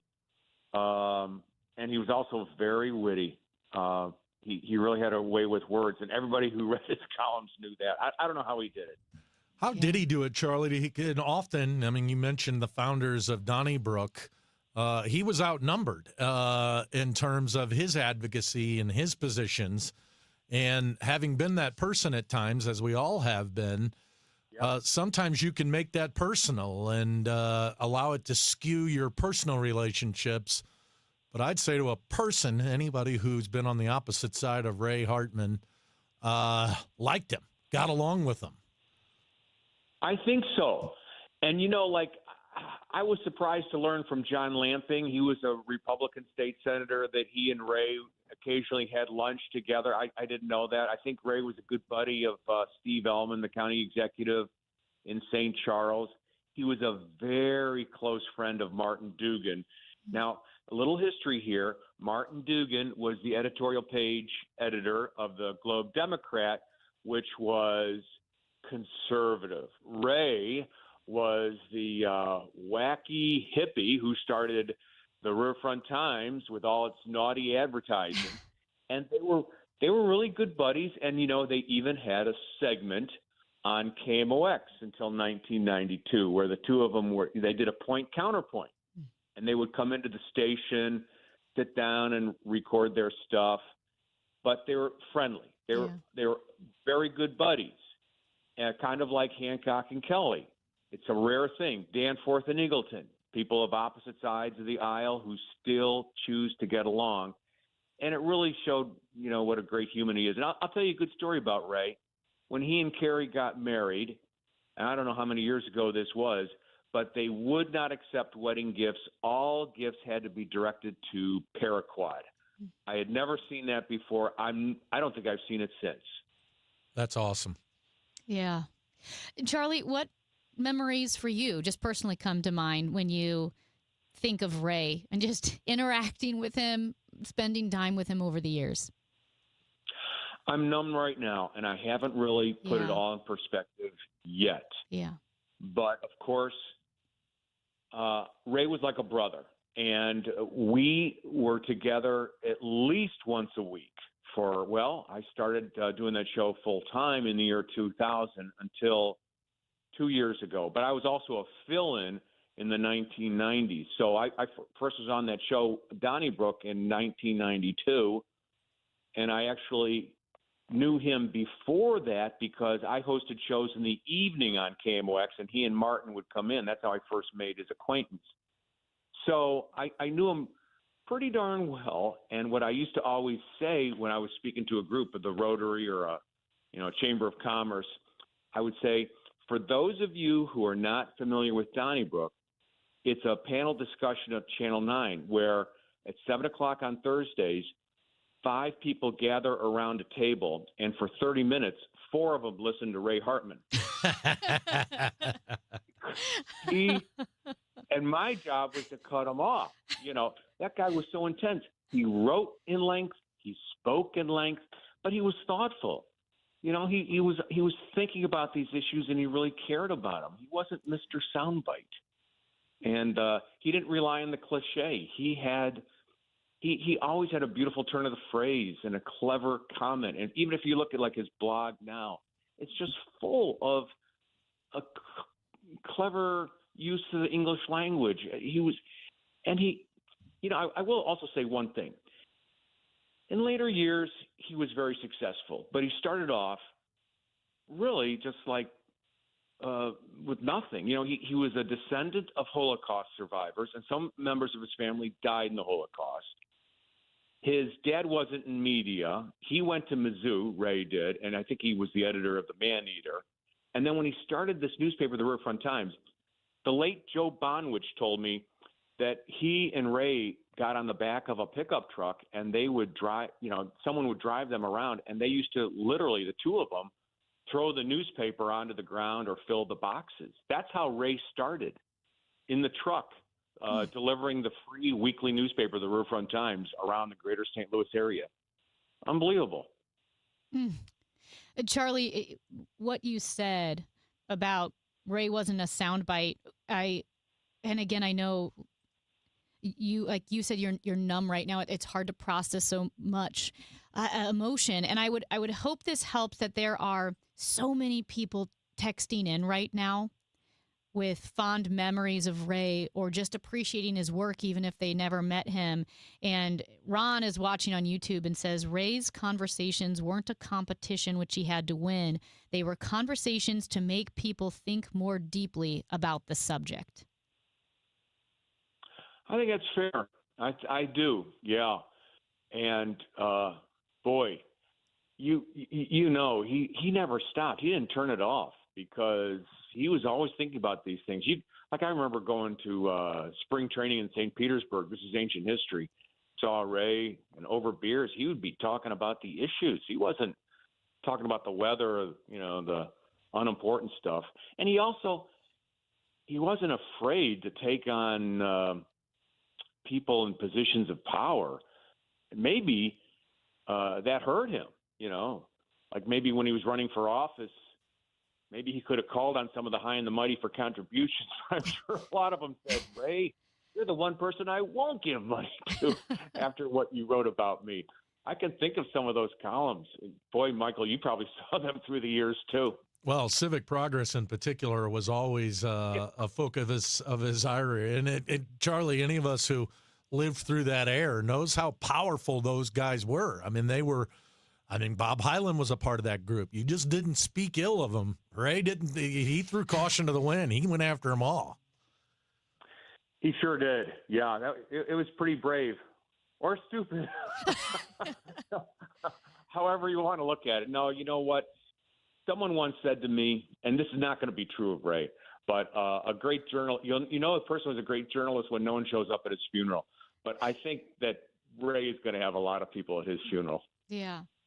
Well, Charlie, as we wrap up here, are there any thoughts that come to mind or that you want to share before we say goodbye? I do.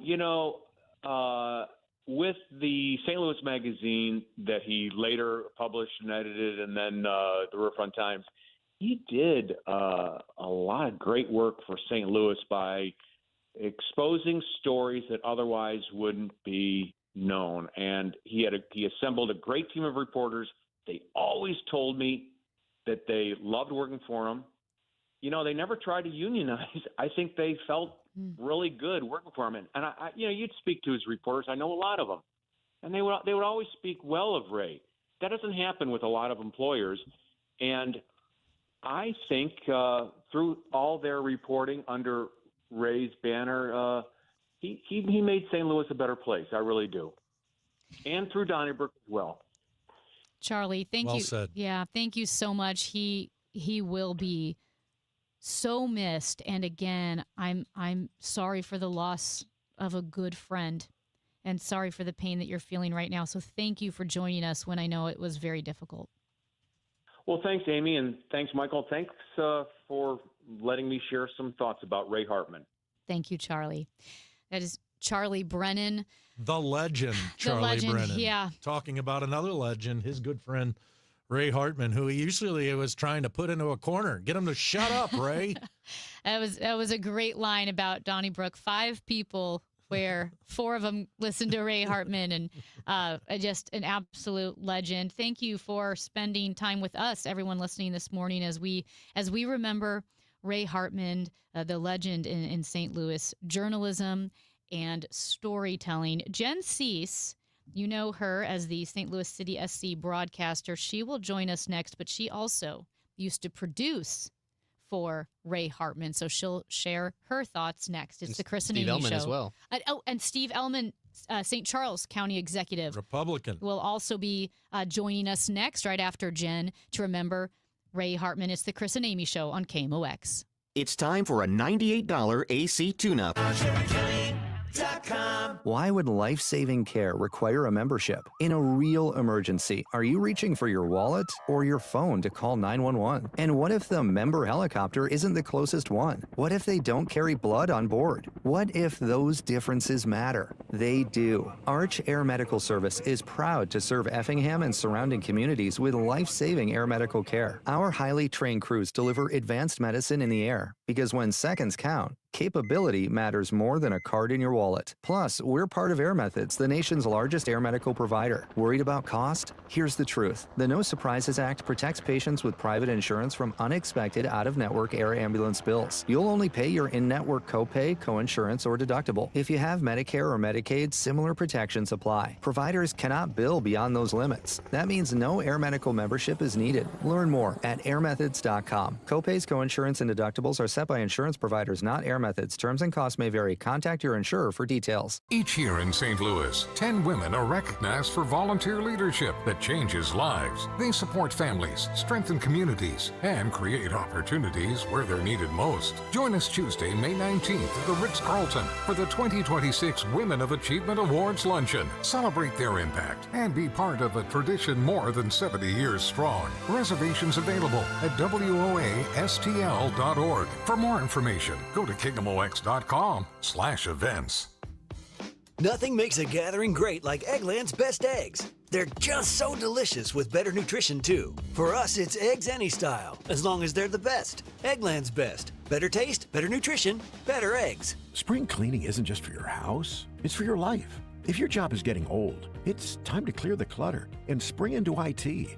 Go to My Computer Career. My Computer Career helped me get the skills and certifications I needed to start a new life as an IT professional in months, not years.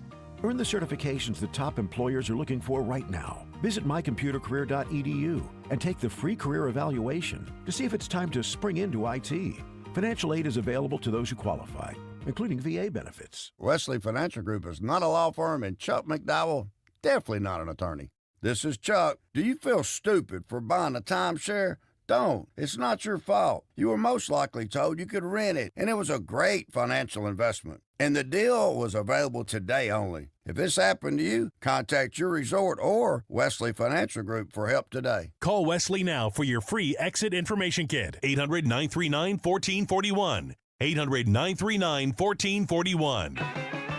Don't miss the Route 66 Centennial Festival at the Missouri History Museum, April 30th through May 3rd. Bring back memories of the Mother Road's stunning natural scenery and roadside attractions, and explore its complex history and impacts on communities across the region. Featuring a concert by Sweetie and the Toothaches, a classic car show, neon display, food trucks, lectures, kids crafts, and more. All activities are free. Schedule at mohistory.org/festival. Spring is sprung, and savings are in full bloom at Menards. Visit Menards Garden Center for everything you need to get your garden growing. Choose from hundreds of beautiful, colorful flowers, lush trees and shrubs, and everything in between. Menards Garden Center is back in bloom. Stop in today to get your garden on. Check out fresh deals happening now at Menards.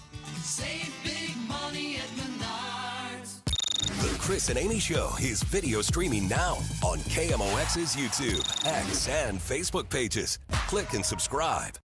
As we continue to remember Ray Hartman, we do welcome in St. Charles County Executive Steve Ellman. We have talked to Charlie Brennan, John Hancock, Sarah Fensky, because Ray touched so many people with his life, with his work, with his passion for the St. Louis area.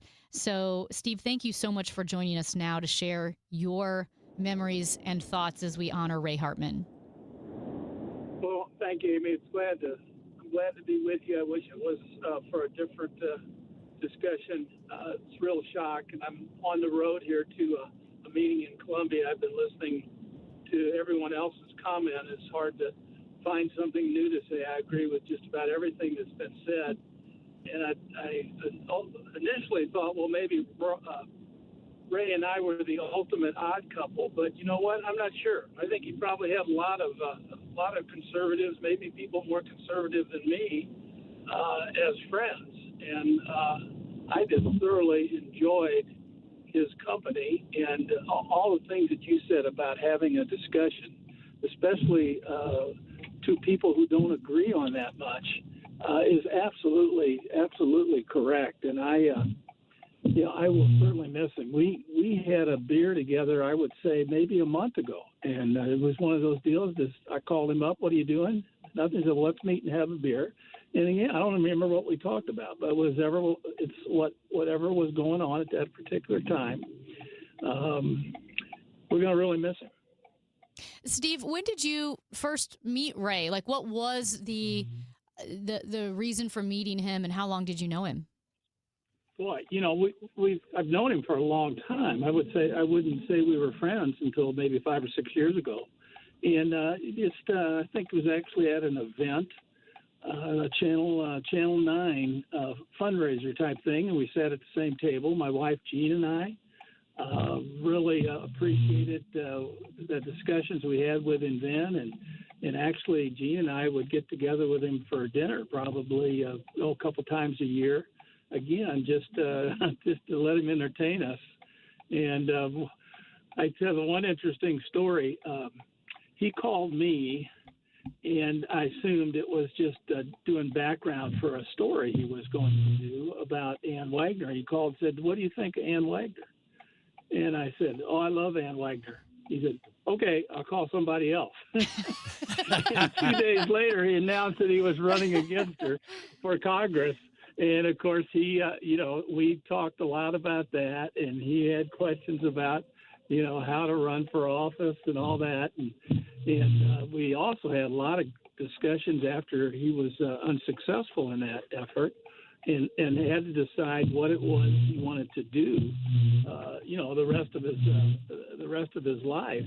And he had all these crazy ideas about what he wanted to do.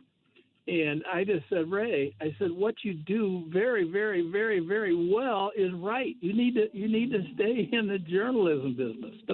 He was thinking about doing consulting and doing all these other things. And I said, you have a talent like I've never seen before to turn a phrase and to keep people interested in what you're saying, even if people like me don't agree with a lot of it. Well, Steve Ellman, we really appreciate you coming on the show and sharing your memories of Ray. And I'm so sorry for the loss of a friend. So thank you for sharing with us this morning.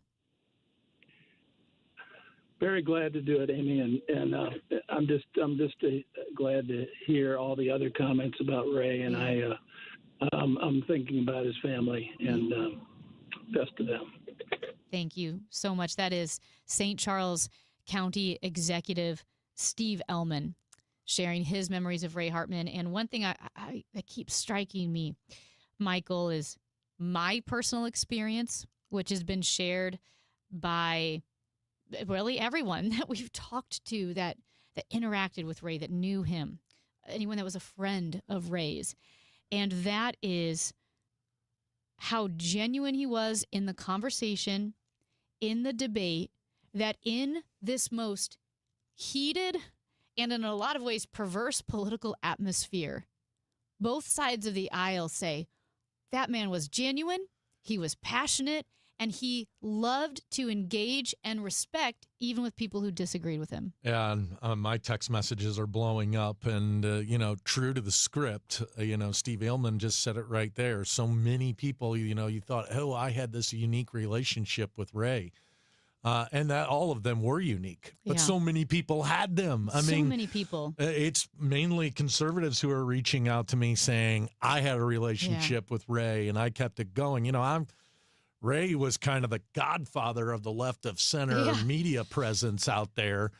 And he and I didn't really become pals or speak to each other that much until about 10 or 15 years ago. And I think people would have expected that, there'd have been a class where Kelley went and sit and listen to Ray about how he was supposed to behave.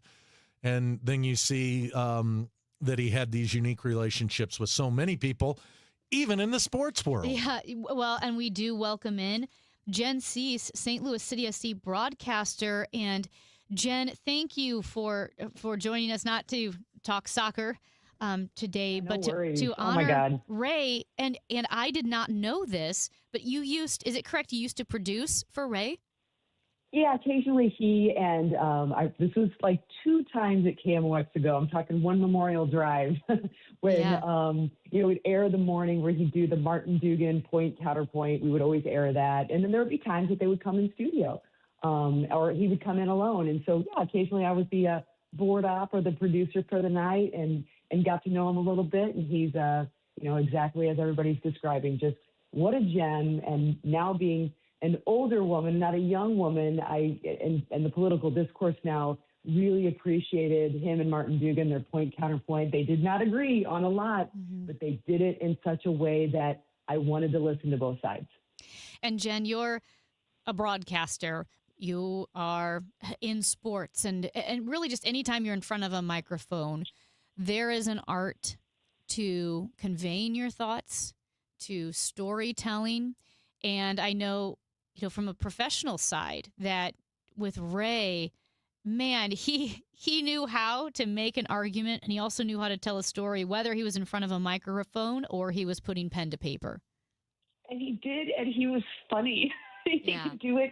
He could do it in a way that even if it was something you were like, nope, still don't agree with you, you found a little humor in some commonality.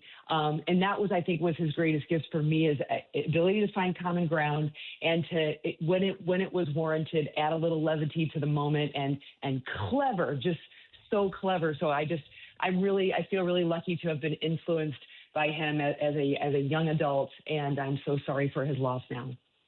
Well, Jen, thank you so much for joining us. I know things kind of got shaken up, but it's been so good to hear from so many people and their memories of him. We thank you for that, for joining us. And I know next time we'll talk a little soccer, but right now it's so important to pay tribute to Ray, an incredible legend in the city of St. Louis. 100%. Thanks for having me on, and my thoughts and everything with his family and friends around him. Thanks for you guys for covering it. Thank you, Jen. That is Jen Cease.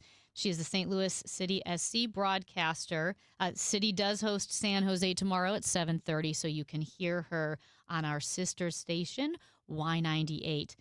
That's Michael Kelley. I'm Amy Mark Scores. Thank you to everyone who shared, called, who texted us personally, texted the line to pay tribute to Ray Hartman. Our thoughts, our prayers, our hearts are with Ray's family this morning. This is the Chris and Amy Show on KMOX. What if every time you spent money, you saved money too? With Achieve It Checking from Together Credit Union, you can do just that. Every debit card purchase is rounded up to the nearest dollar, and the spare change goes right into your savings. And here's the best part. Together Credit Union boosts your progress by matching qualifying savings up to $8 a month. It's a free checking account that helps you achieve more automatically. Learn more, or better yet, enroll today at togethercu.org. Together Credit Union, federally insured by NCUA. Corey from Air Comfort Service. Why are you standing next to my AC? I'm standing behind our work. But it's 8 p.m. You're just going to stand behind my air conditioner? Yeah, pretty much. Could you turn off the sprinkler then? Absolutely. At Air Comfort Service Heating, Cooling, and Insulation, we take pride in our work. If you need a new air conditioner or HVAC system, you can trust we'll install the equipment correctly. Plus, for a limited time, qualify for rebates up to $2,600 and 0% financing for up to 72 months. For a free estimate, visit aircomfortservice.com. Hi, I'm Jim Brennan with McKelvey Homes. It's a great time to buy a brand new McKelvey home, and we have a great deal for you. Special closeout savings at Summerlin and Inverness in St. Charles on move-in ready market homes with savings of up to $124,000 with 4.75% financing. Select from ranch, 1.5 or 2-story McKelvey homes. Hurry before it's too late.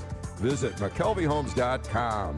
Isn't it time to move up to McKelvey? An important message from S&L Coins. S&L Coins pays top dollar for your gold and silver coins, old currency, gold-filled jewelry, scrap gold and silver, silver plating, gold and silver bullion. Get a quote with a call to S&L at 544-3600. S&L Coins, 544-3600. Or visit S&L Coins at 9300 Gravois, just east of McKenzie. Open 9 to 5 Monday through Friday, 9 to 4 Saturday. Before you sell, call S&L, 544-3600. Do you owe the IRS $10,000 or more in back taxes? Penalties and interest are piling up every single day. Wage garnishments and bank levies could hit any moment. If you've been avoiding it out of fear, you're not alone. But waiting only shrinks your options and ramps up the stress. The truth is, the IRS settles with taxpayers every day through legitimate programs, and many qualify to reduce what they owe, in some cases by up to 99%. That's why thousands turn to helpwithirsdebt.com. They've guided over 120,000 Americans, resolved more than $2.3 billion in tax debt,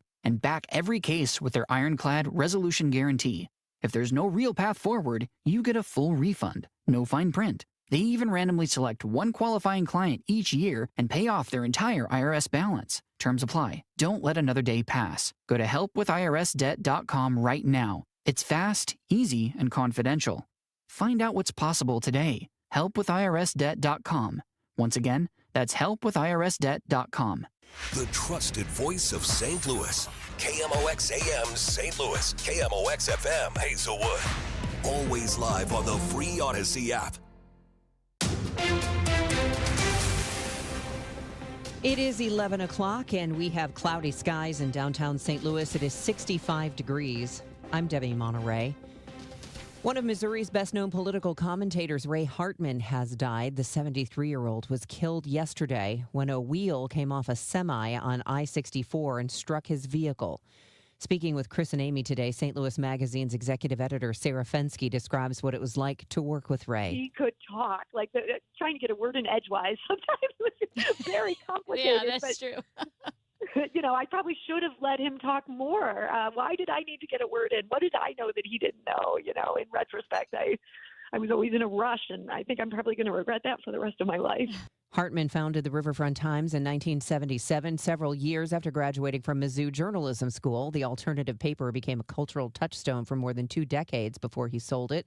He then bought St. Louis Magazine, which he managed until 2018. A founding member of Donnybrook, Hartman took leave from the show to run unsuccessfully for Congress. Hartman leaves behind his wife, Carrie, and 2 children. Missouri semi-truck and school bus drivers could have to pass an English proficiency test. A bill moving through the Missouri State House would require any driver carrying freight cargo and more than 8 passengers to pass that test before being able to operate in the state. The measure passed out of the House last Thursday.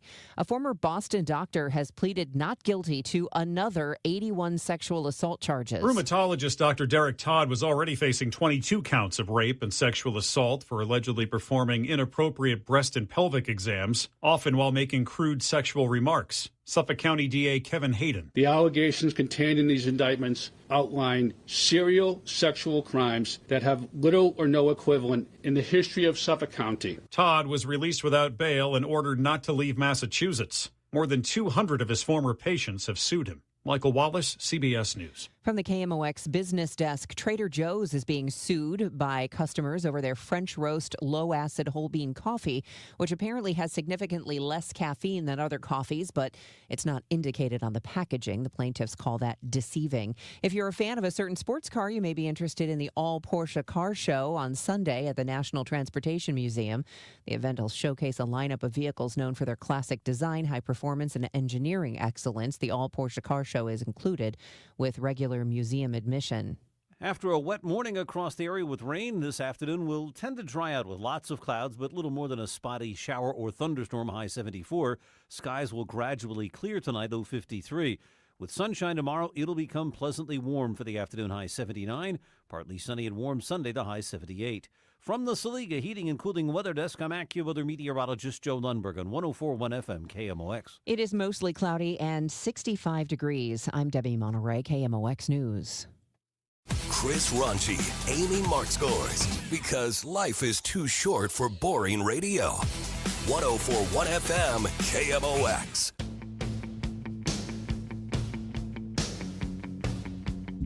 Michael Kelley, Amy Mark scores with you. And earlier in this week, Michael, Yep.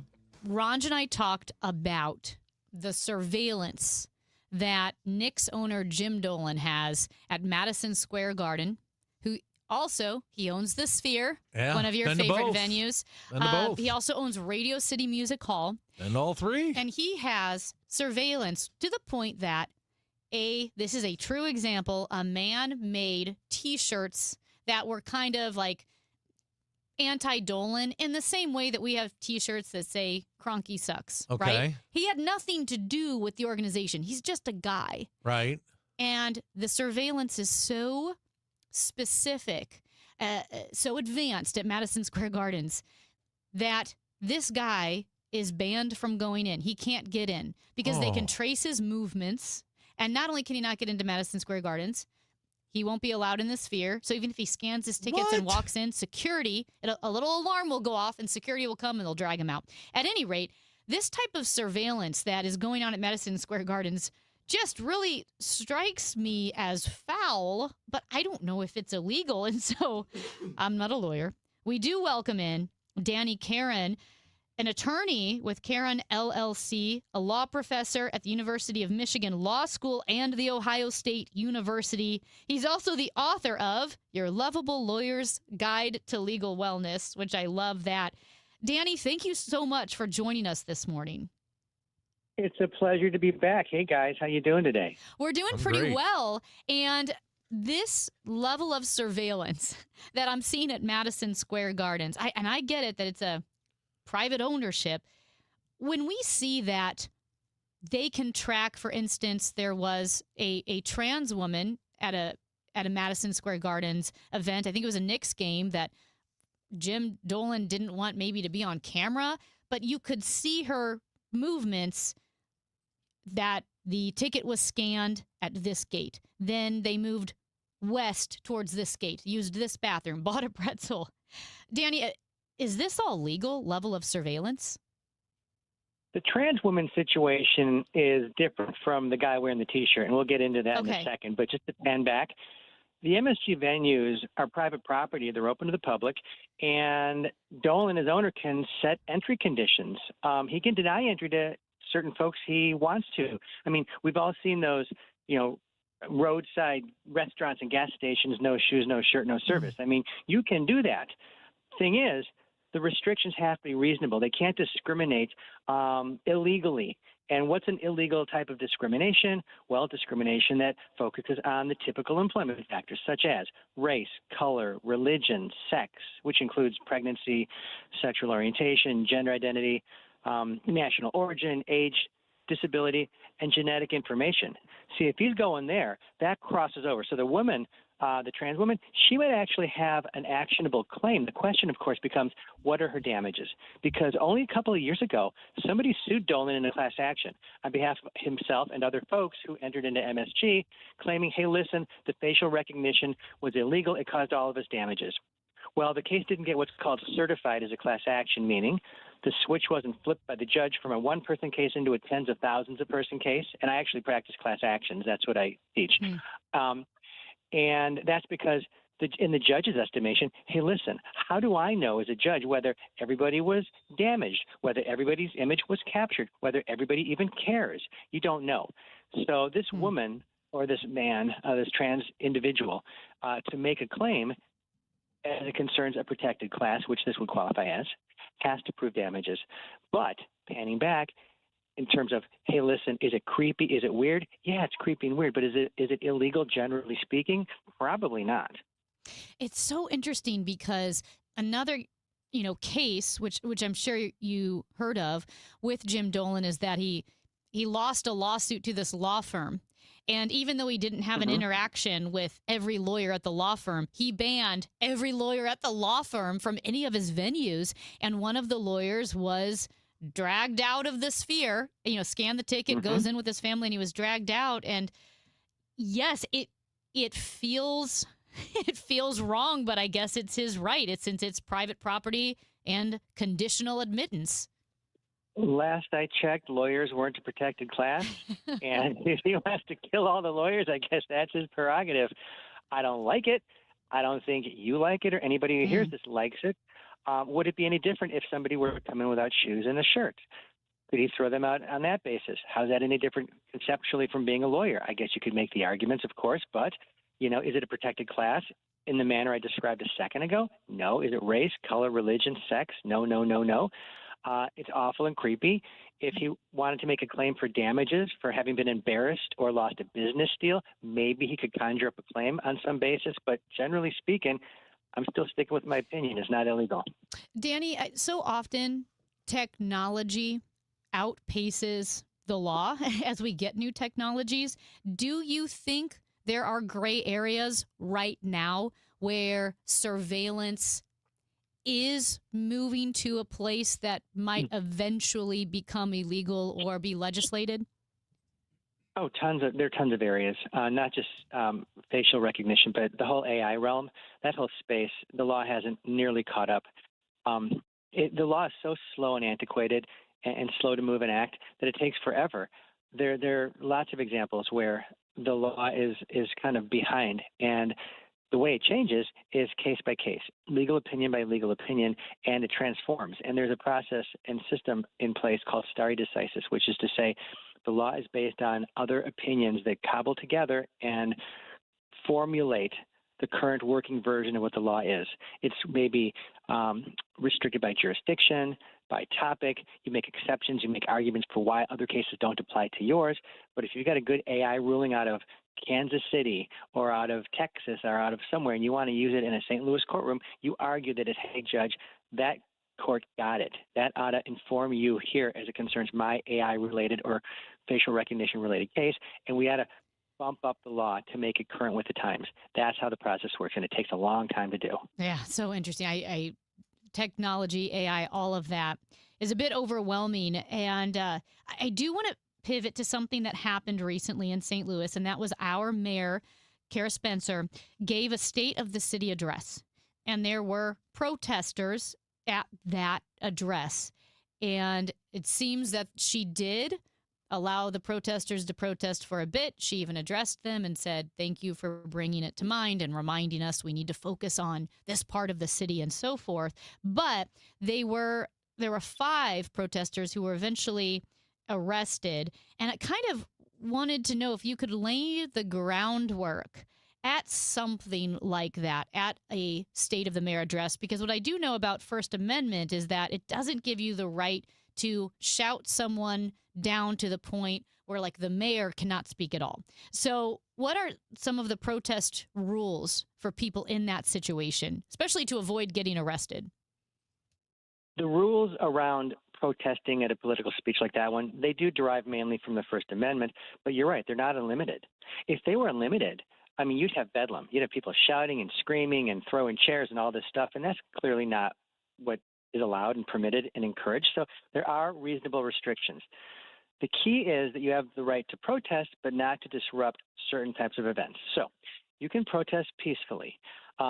And the location where you're protesting matters a lot, too. So, for instance, if you're in a traditional public space like a sidewalk or a park, I mean, that's where your rights are the strongest.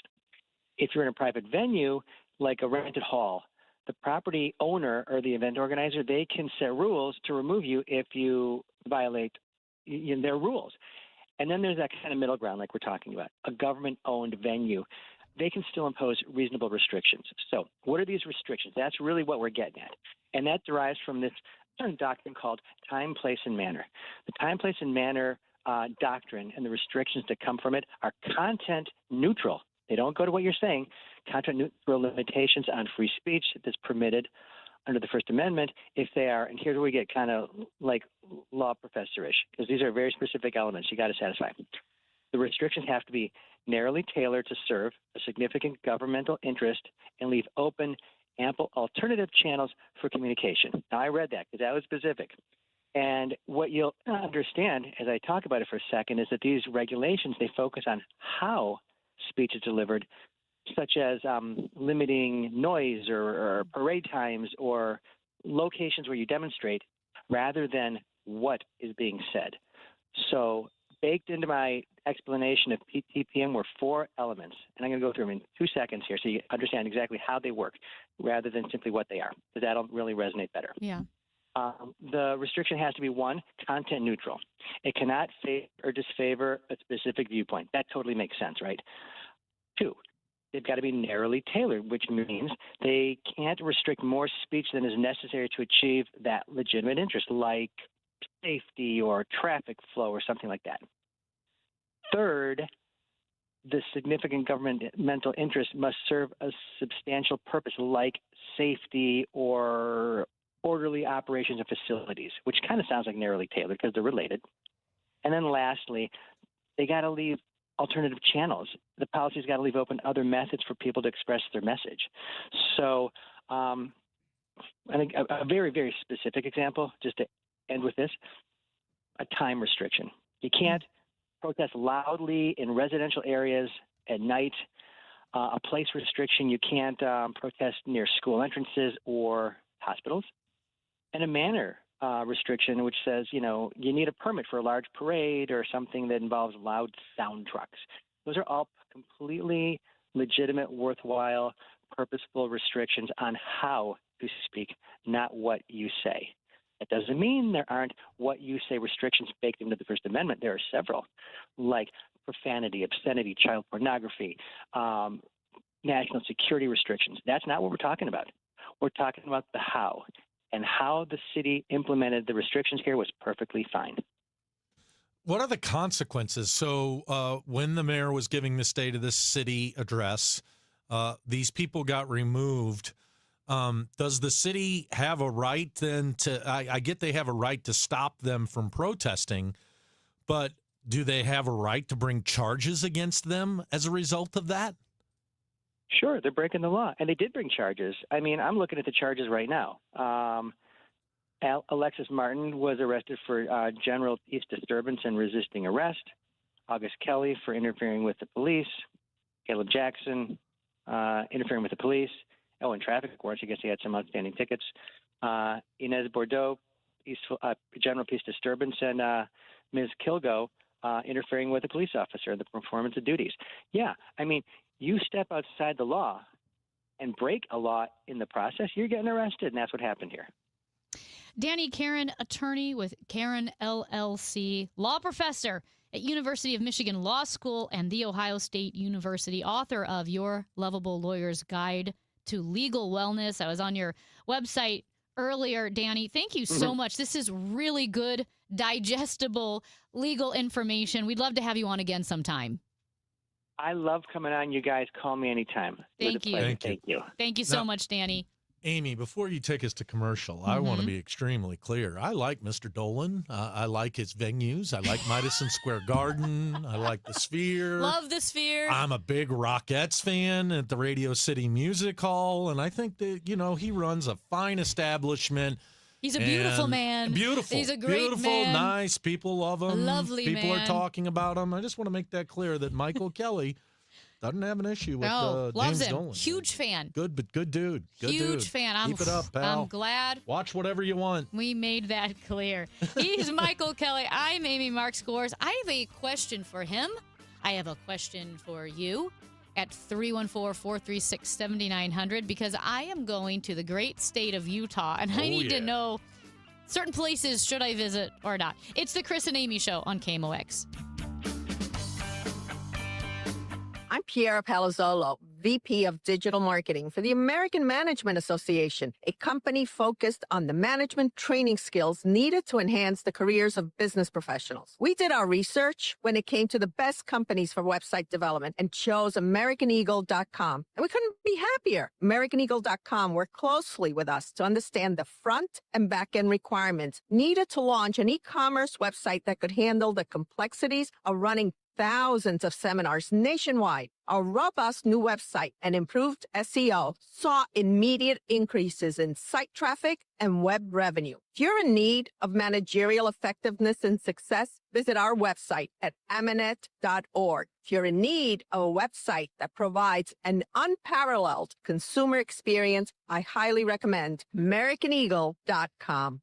Transform your business today.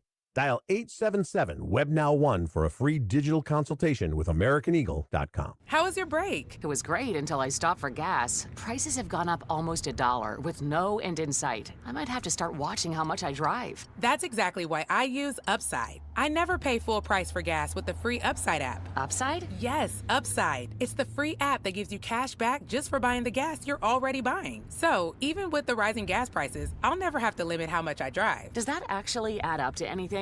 Just last year, I made over $200 with the Upside app. Wow, that's serious extra cash. I'm downloading the free Upside app right now. Download the free Upside app to earn cash back on the gas you're already buying. Use promo code WAGON for an extra 25 cents per gallon bonus on your first tank. You can cash out anytime, right to your bank account, or an e-gift card for Amazon and other brands. Just download the free Upside app and use promo code WAGON for a 25 cents per gallon bonus on your first fill-up. That's WAGON.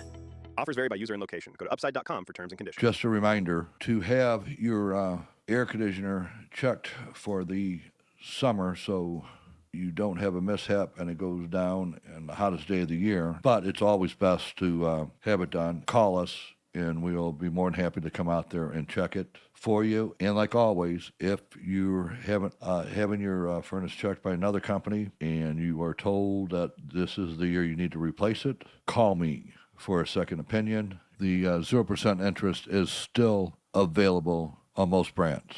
Save your cash and keep your credit cards open and away from those high rates. Call me. You'll be glad you did. Bart Inman, one easy number in Missouri and Illinois. The easiest. It is 314-293-2600 or on the website bartinman.com.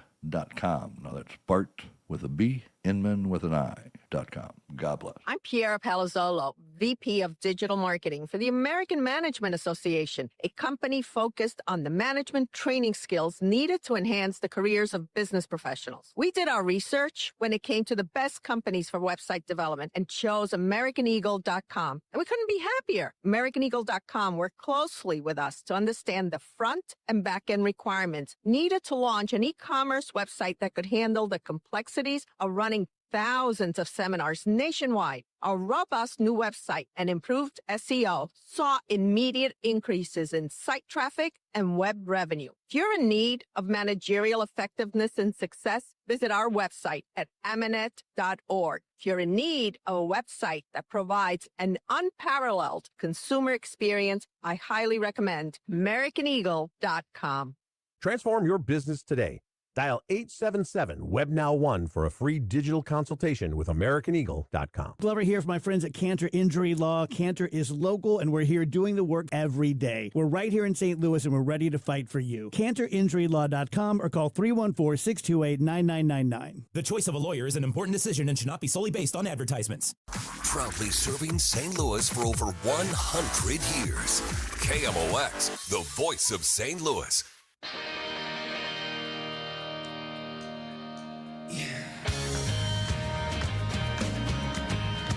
Well, Michael, you have friends in low places. In low places, and you have a life. Uh-huh. I have running, Yeah. and I love it. And I am going to run another marathon. Where at?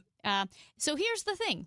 It's in Provo, Utah, a.k.a. the home of BYU, about 45 minutes south Beautiful of Salt area. Lake City. So I am heading out to Salt Lake City. And, well, really Provo, but, I'll see the whole area. And I have been to Utah to ski. But one, it was a long time ago. So it was with my mom and dad, and so it's been a long time. And two, I've never been to Utah to hike, to just see the sights. Yeah. And I am going to go on a huge hike. I've got a guide and all this. We're going way up in the mountains, and that will be fun. But on the other days, should I visit the, have you ever visited, is it just called the temple, the Mormon temple? Oh, the big I've one. been there. Oh, gosh, yeah, I've been there. Is it worth visiting? Oh, yeah. You've got to go. First of all, it's the Mormon church. It's like being able to them, it's their Rome, It's like the Vatican Yeah, for it's them, like the Vatican. So it's worth seeing. Okay, let me tell you about my assessments of Salt Lake City. Okay. First of all, an incredible city.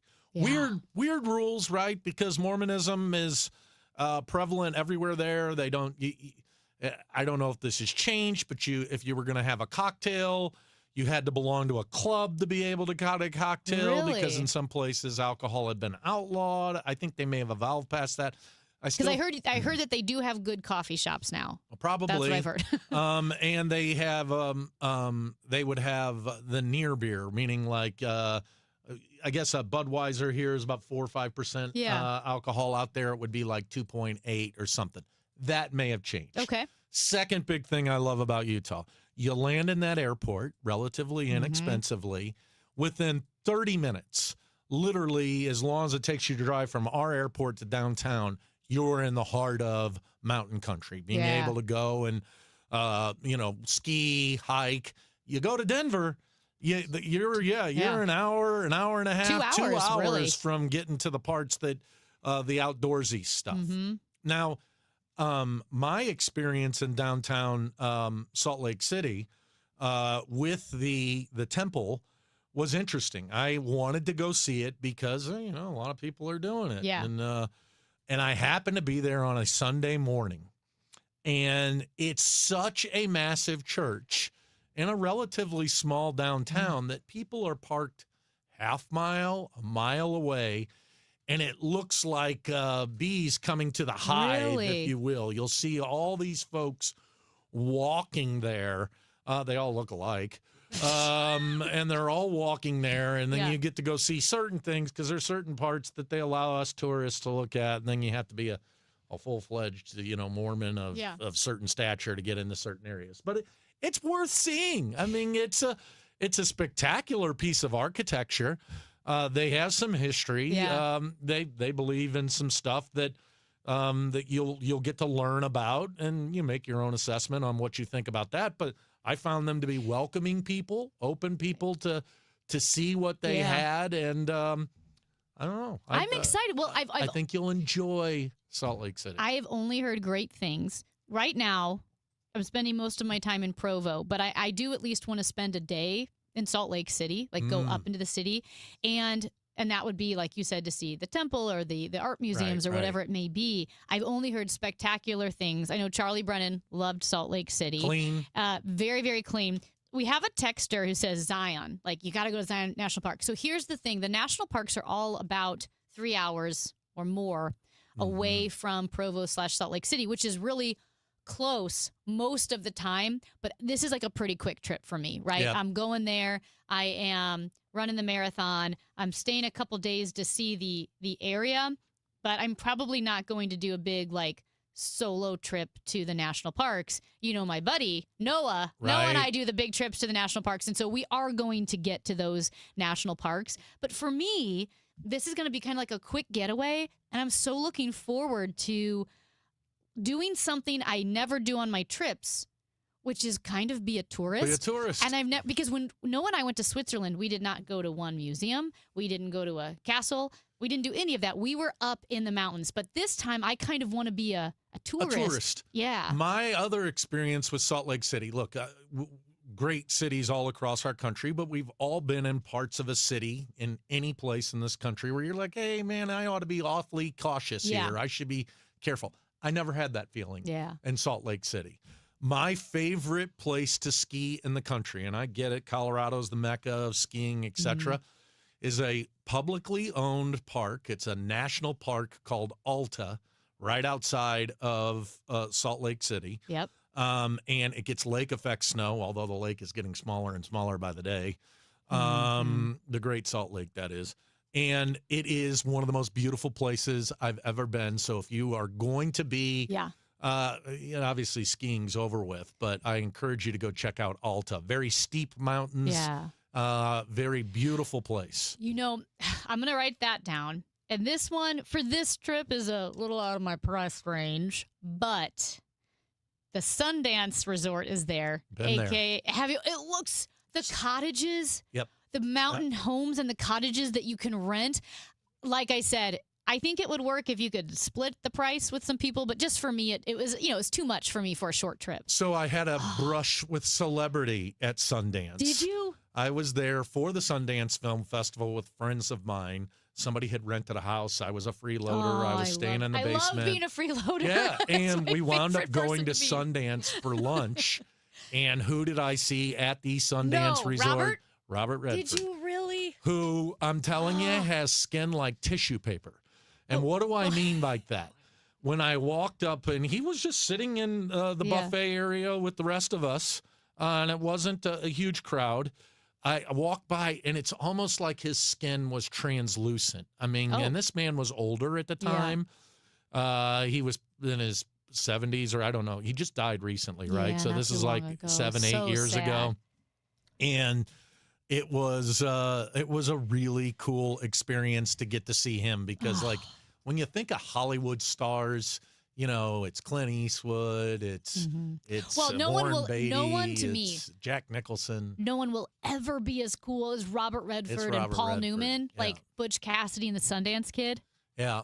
I'm not a girl, so I don't see him as a, as a sexual creature, like as somebody I'd be attracted to. They're hot. Yeah, Redford and Paul Newman. He was better looking than Paul Newman to a lot of people, or no, same? I'm a persuadable voter because they were both so cool and so handsome, and it's this is so embarrassing, but for a long time, Butch Cassidy and Sundance Kid, a.k.a. Robert Redford and Paul Newman, it was the screensaver on my phone. Oh, Amy, how old are you? 92? Because they're in their cowboy hats and they're leaning. And anyway, I must have at one point during the show left my phone in the bathroom here. Company-wide email. Whoever left their phone in the bathroom with the screensaver of Robert Redford and Paul Newman as Butch Cassidy and the Sundance Kid, please come get your phone. Oh, my gosh. And I was like, that's me. Yeah, that's mine. Did you guys open it? Because I was watching an old rerun of Ed Sullivan. That's right. Leave it to Beaver. Come on. Leave it to Beaver. Oh, my gosh. Well, anyway, okay, good to know. The texts are coming in about Salt Lake City, too. All very positive. You're going to love it. It's a great place. I'm some really weird, excited. Strange rules if you want some drinks. I don't know if they've changed I'm any perfect of that. for that because I am rather prudish myself. But a lot of investment went into downtown Salt Lake City as a result of the Olympics that took place there. So they've got an area a lot like a ballpark village and just a really clean place, beautiful people. And what more could you ask for? You can't. And BYU, this is niche, so I'll get through it quickly. Mecca for runners. Really? Two of the men on the Olympic marathon team, 2 of the 3 BYU. Jane Hendegren, who is currently breaking all the NCAA records, BYU. It's because I've always said a monastic lifestyle is conducive to running. I don't know what that word means. But let me ask you this. Isn't it harder to run at elevation like that? Are you worried about losing time as a result of less oxygen going into your lungs? Yes, and yes. But the good news is it's not high elevation. I was going to do Steamboat, which is like 8,000. But instead, this one starts at 5,700, and then you go down, I think, to 43. Well, so I'm hoping for the best. Listeners, I went and saw Amy run here. This is a world-class athlete. Go check out those pictures of her on the internet when she's running. This woman is in some incredible shape. I'm a try-hard. That's what I am. Hey, when we come back, a real world-class athlete, Gary Jennings Jr., Chris Ranji and I had a chance to chat with the St. Louis Battlehawks wide receiver. He was also on a show with Mr. Beast. We're going to chat with him next. It's the Chris and Amy Show on KMOX. Who's been talking about St. Louis sports since 1985? Bernie Miklasz. If someone would have came to you at the beginning of the season, beginning of the regular season, and said, hey, Jordan Walker's going to have more home runs, more RBIs, a higher OPS, higher batting average than Shohei Ohtani, what would you say? Then said you're crazy. I'll take it. He's having an incredible season. He really, truly is. Bernie Miklasz. Hear what he has to say on the voice of the Cardinals, KMOX. What if your bathroom felt less like a routine and more like a daily escape? Glover here from my friends at Michael's Baths. They can transform ordinary bathrooms into beautiful, comfortable spaces for homeowners across St. Louis and all the surrounding areas. And now they're introducing new premium walls, perfect for those who love the look of stone without the upkeep. It's sleek, durable, and designed to elevate your space. For a limited time, enjoy a free rain shower head or upgrade with safety features like grab bars or a built-in seat. Call us at 636-775-0800 or michaelsbaths.com. Now, KMOX weather from the Saliga Heating and Cooling Weather Desk. 63 degrees. It's overcast, but I kind of see the bright light peeking through. Cloudy and not as warm today, a high of 74. Tonight, clear to partly cloudy with a low of 52. Weather sponsored by Renner Garage Door, forward and back, RENNER. Giddy up! Cardinal Cowboy for Team Renner here, America's oldest family-owned garage door company serving both wholesale and retail markets. Free repair or replacement quotes and $100 off a new garage door. RENNER. Bringing a data center online takes more than equipment. It takes precision. Graybar helps customers predict, stage, schedule, deliver, and verify every step of the build with critical products that are available now. From networking and wireless to critical power and testing tools, our teams help you reduce downtime risk and keep projects on track. Speed, scale, ready now. Yep, Graybar does that. Here in St. Louis, we take pride in supporting our health and our community. That's why more and more families are turning to Neovitin multivitamins, created by a local physician and made right here in the U.S. using the highest quality domestic and international ingredients. With formulas for men, women, and adults 50 plus, Neovitin helps keep St. Louis families energized, supported, and ready for life. Find Neovitin at your local Dierbergs, Schnucks, and online at neovitin.com. Neovitin, trusted nutrition from St. Louis for St. Louis. 1 in 4 people surveyed by Bankrate.com say they're literally losing sleep because of worries that they may have not saved enough to retire. If you're ready to get serious about planning for your financial future, you could start by listening to the All Financial Hour with host Steve All of the All Financial Group. What are your wishes, hopes, and dreams? What's retirement look like for you? Because everybody, that picture is different. If you want assistance, we can also help you at that point. Saturday mornings at 10 or Sunday evenings at 6, right here on KMOX. Hi, I'm Jim Brennan with McKelvey Homes. It's a great time to buy a brand new McKelvey home, and we have a great deal for you. Special closeout savings at Summerlin and Inverness in St. Charles on move-in ready market homes with savings of up to $124,000 with 4.75% financing. Select from ranch, 1.5 or 2-story McKelvey homes. Hurry before it's too late. Visit McKelveyhomes.com. Isn't it time to move up to McKelvey? Renewal by Andersen is the #1 window and door brand for customer service. Schedule your free inspection today. Call 877-WINDOWS. That's 877-WINDOWS. Or head to rbastl.com. Get inside your Redbirds and the 2026 season every Tuesday at noon. It's All Access with Cardinals manager Ollie Marmol on your voice of the Cardinals, KMOX.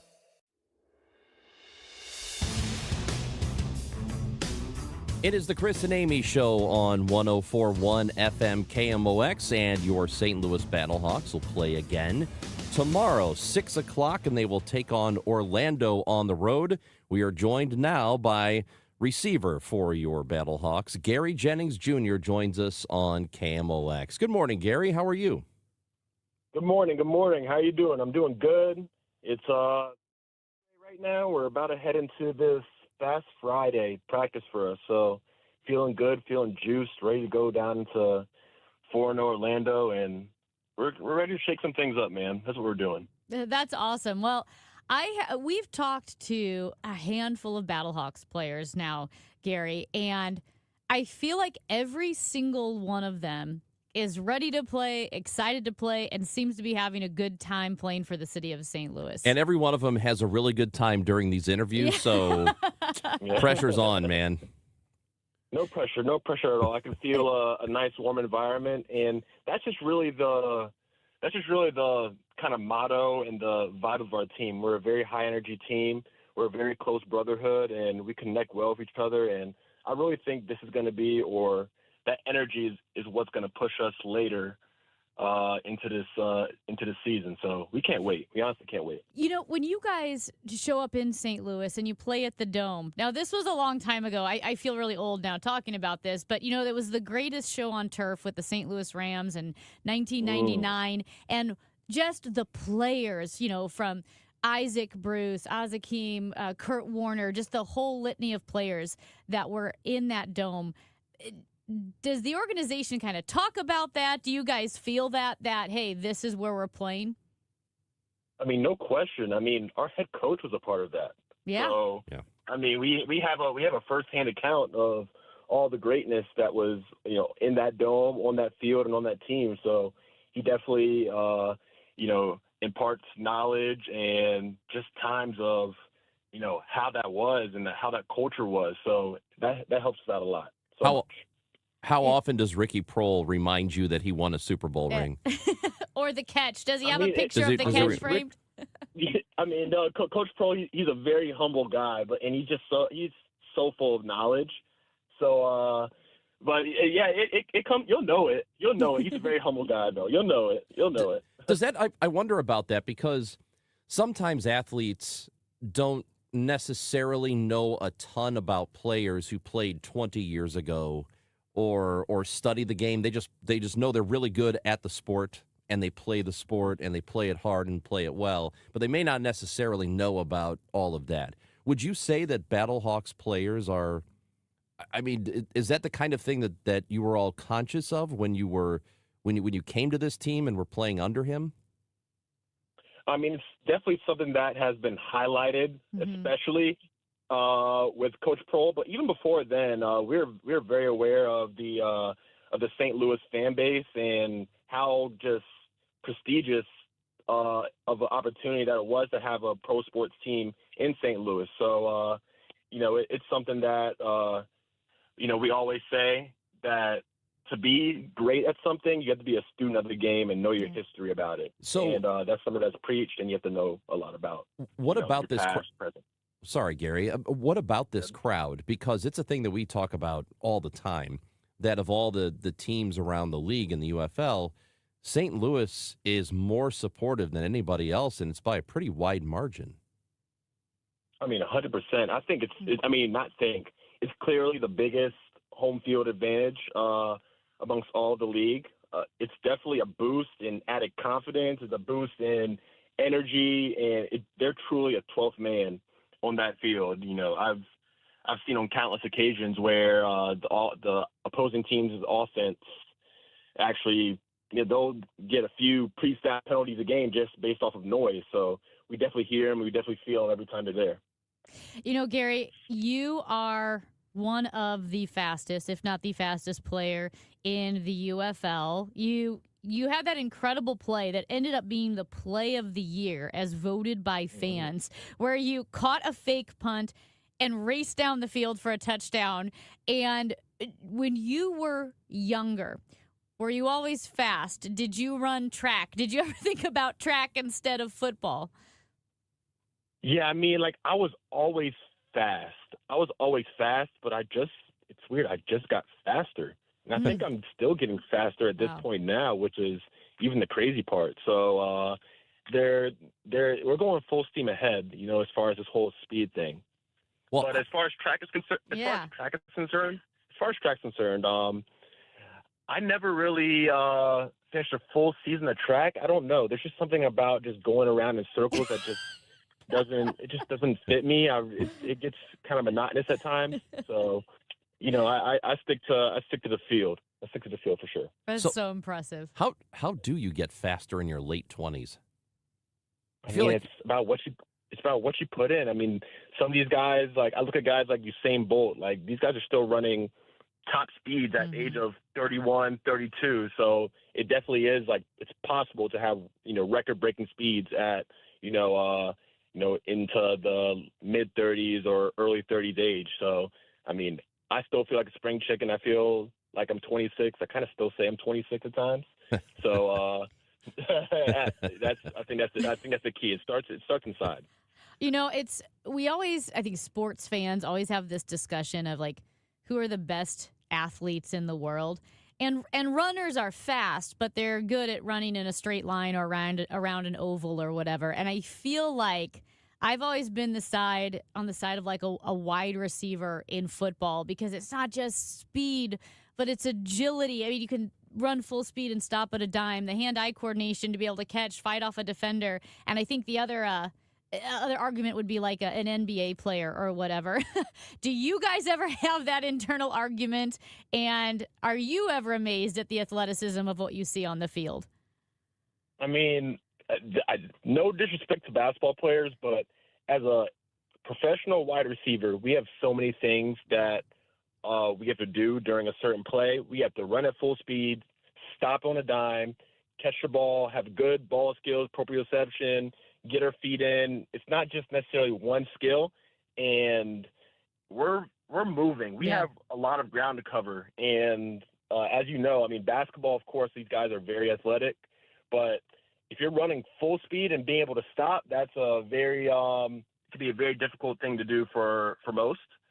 So a lot of people have to give us respect as far as from an athleticism standpoint in that regard, just for that pure fact. Yeah. We're talking to Gary Jennings Jr., wide receiver for the Battlehawks, and it's funny you say that because I have that conversation all the time where I think that elite receivers are the most impressive athletes to me. Yeah. I mean, I know there's decathlons, and that's really, really hard, but just as in terms of competition and games against other opponents, I don't think there's anybody more impressive than an elite receiver. Yeah, you got to be like a ballerina, a track athlete, and basketball player, like all in one. I think that's the best way to put it. Gary, speaking of that and the ballerina, because I don't know how you learn this. I don't know how you teach this, but when you see wide receivers who are running full speed while keeping an eye on the safety, the defender, whoever is right next to them, reaching to catch a ball, but then having the wherewithal to drag their toes to stay in bounds. How in the world, is that something you learn, or is that something you're born with, where you just have that amount of control? I mean, it's definitely something that is drilled in practice, and it's something in the off season that you work on. But ball skills, I think, are definitely it's something, of course, you can get better at. But a lot of people are born with tracking and better eyes, and it's actually funny, at certain places in the NFL, they track, or they have machines that can track your eyes and see how well you basically judge distances on certain objects and how fast they move and react to certain points. So it's definitely not all eyes are built the same. I'll say that.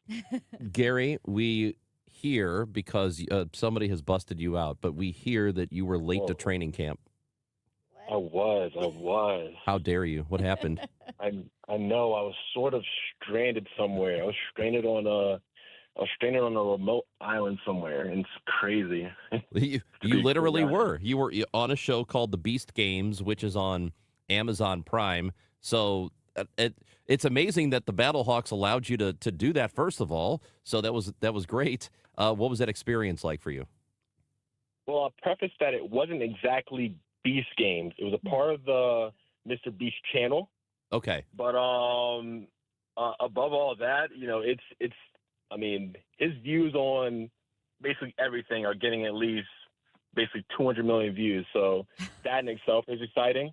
Yeah. And, going into that as well, I think it's a great opportunity for exposure for this league as well, because I know what I did there. I competed very well and very hard, and I think it's going to be very interesting for when it comes out too. It was a survival style competition show, but the format is a little funny.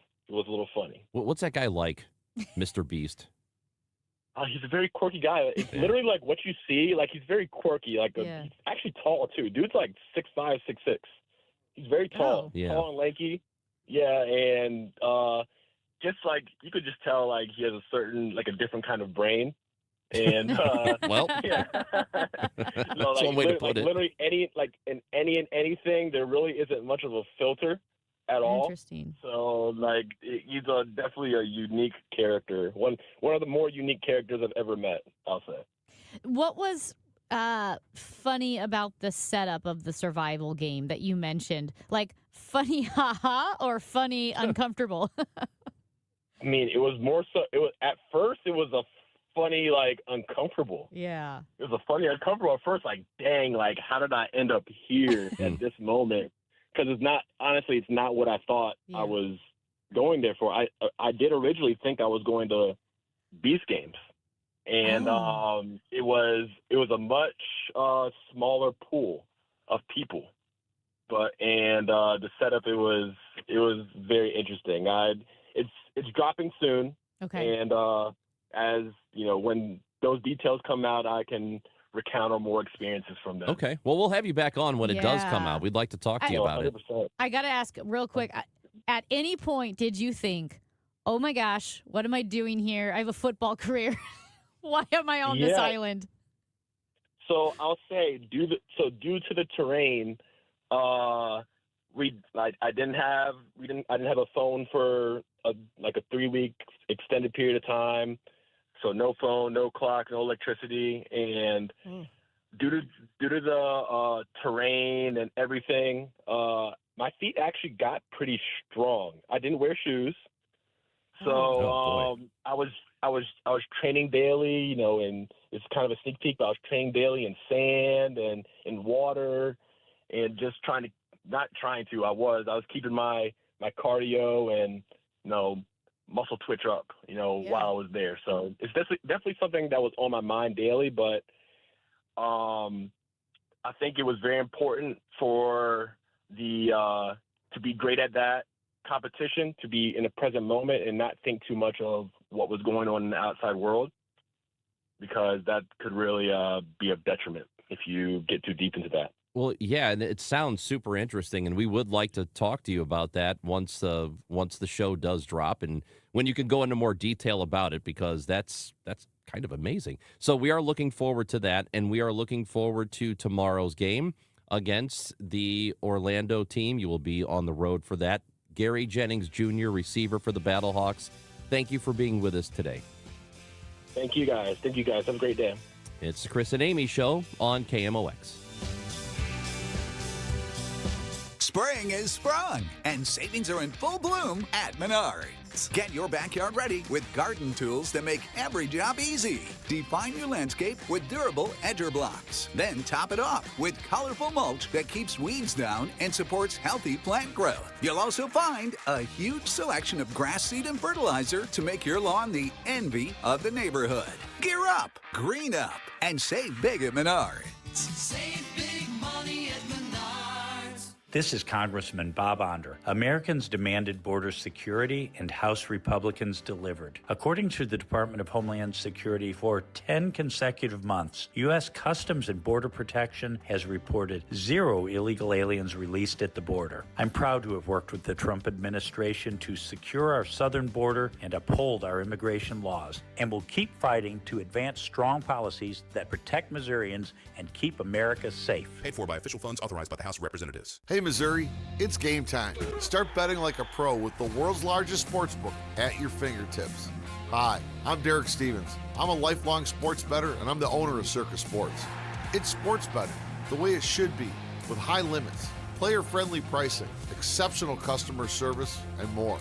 Download your new bookie at circusports.com. The action starts now, Missouri. Experience the difference with Circus Sports. Bet like a pro.